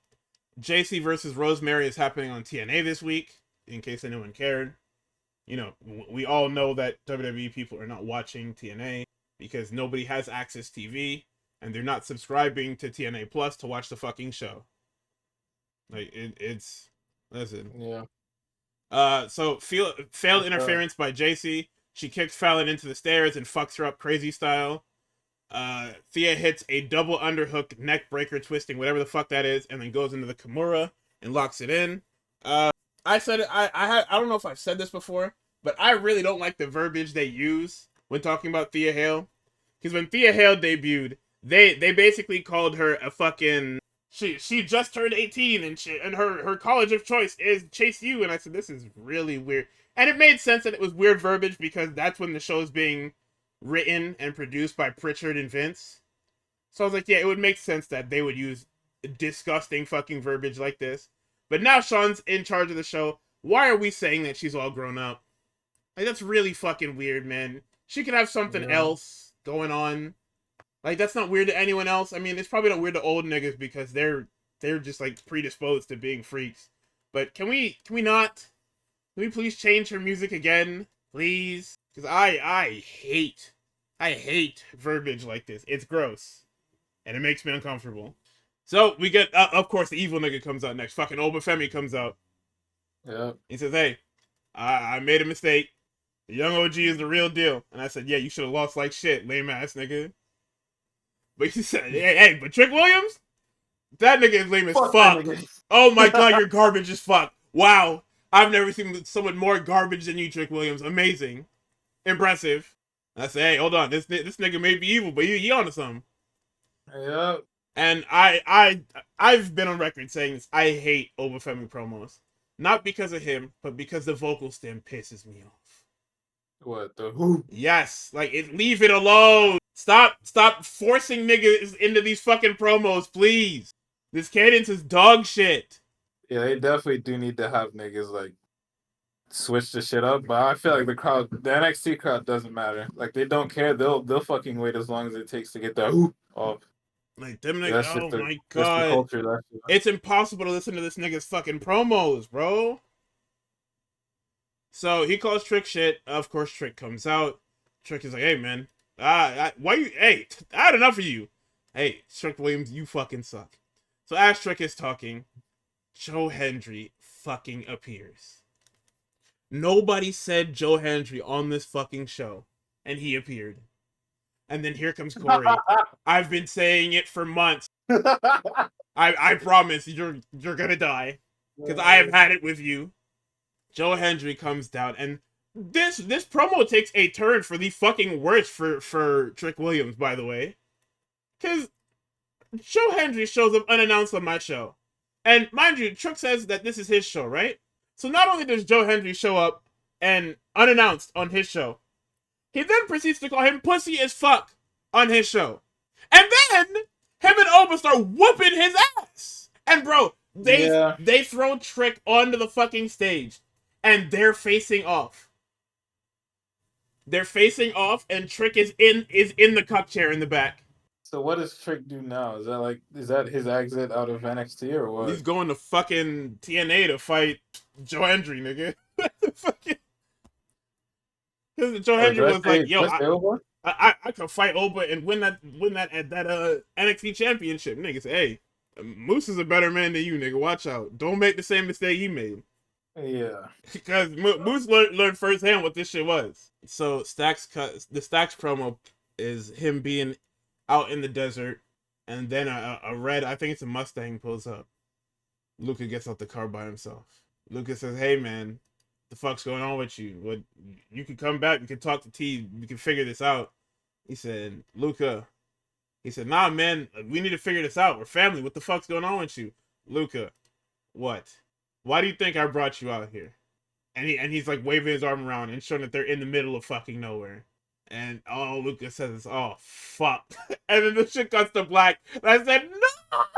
These niggas killed my consigliere. Like, shit. They gonna send his fingers back to the Don, man. No! It's over, brother. I'm sorry. Oh my god. They killed my man. He's dead as fuck. So we get the Soruka and Zarya promo. They're talking about how the success over the weekend and who comes in, but the best shit stirrer in the company. Liv Morgan and Raquel walk up, and Liv's like, "Hey, so one of you has 2 belts, and the other one is just ass." That's kind of crazy. Fucking Liv with that goddamn speed championship shit. I forgot about that. Yeah, and then she canonized the speed championship. She said she got 2 belts, and you got nothing. I mean, you could always just give her, one of them speed shits, right? Clowning her crazy style, and then they walk off, and she said, "Oh golly, wow, you guys are dog shit. Oh my god." And then they walk off laughing and shit, and it's fucking hilarious, man. I love Liv Morgan. Liv Morgan has become one of my favorite characters on these fucking shows. Because she has become a competent wrestler. She has become Dolph Ziggler. She is Femme Ziggler. Never mind, I lied. They have fucking, my fucking dreaded breakup hints. Yeah, it was in the first segment when they were talking to Hank and Tank. And then in this one, it was more pronounced because Liv brought it up, the fact that Zarya is a fucking loser. My god. So we get the tag match. It's Evans and Bourne versus Dark State. Bourne with a huge tope. Actually, it's crazy because we come back from commercial, and Miles Bourne and Ren are already in the ring, and Javon is making his entrance. And I'm like, okay, well, where the fuck are Dempsey and Heights? They're not there. So as this match is going on, it's a pretty good match. Miles Bourne is slow to a lot of things, but I think that's just having to do with his disability. It's not really it's not like a hard indictment on him. But let me see what it is. Miles Bourne goes for a huge tope, and then Dempsey and Heights come on the stage, and they're just watching on. They're not cheering. They're just, conversing amongst themselves as the match is going on. For whatever fucking reason, Javon Evans decides to go for a dive and gets himself killed. He dives right into fucking Osiris Griffin's hands. And Osiris, rightfully so, Osiris plants this nigga in the fucking dirt. And then Miles Bourne gets hit with some fucking ass cheeks for what they hit him with. And then they pinned him. And then the camera cuts to Dempsey and Heights, and they're discussing, I feel like they're discussing kicking Miles Bourne out of the fucking group. And I'm like, this is fucking crazy. What kind of angle is this, man? Like, what the fuck is happening? I think NXT is gonna get ravaged by the fucking draft. I mean, it's easy to say that, but I really think that if there is a draft or anything, NXT just gets fucking took. Because there's so many people that are ready. Like, Trick Williams is a given. Fallon Henley is a given. Fraxium as a unit are a given. So we definitely need them. Send both of them to SmackDown. Need that. But are they sent as a tag team or as individuals? Because what's going to happen is you can send them up as a tag team, but will you use them as a tag team? If they're sent up as a tag team, send them to SmackDown. Roxanne's absolutely going up. I don't think you're calling up any of your big 3 yet. You want to keep using them. Who's the big 3? Between Steph, Julia, and Jordan. I don't think anyone's going up yet. Ethan Page is definitely going up. Yeah, it should have been up. Yeah, What? but you know how it is. And there's a lot of people that are to be moved up, and they're making the moves too. I think D'Angelo is getting moved up too. I think the Dawn is going up because they've basically blown up his family. Let's see. Yeah, I fuck with it. Put Sean him on SmackDown. Sean Spears. We catch the tail end of a Sean Spears conversation with Ava. Inamura comes in and tells Ava that, hey, my time here is short. Noah's coming up soon. And through talking to Ava, he manages to get a tag title match for him and Briggs next week, I believe. Adding to, the 2 title matches a week. Shit, by the way. Because I'm pretty sure now we have the NXT Tag Team Championships and the North American Championship next week. Yep. So, I don't fucking know, man. I really don't know what's going on with this booking, and I think it's lame. I don't know. That's probably just the new era of wrestling, is to put the titles on the line every fucking other week, if not every week, but I don't know. Let's see. It's a vignette with the Don. He goes to see Rizzo at the hotel, and he's like, hey, I haven't heard from Luca in a couple hours. Have you heard from him? No. Shit. Okay. So I got some of the boys downstairs. Mind you, these are the same boys that got killed by Dark State in one hit. So if you're sending Rizzo with them, you're insane.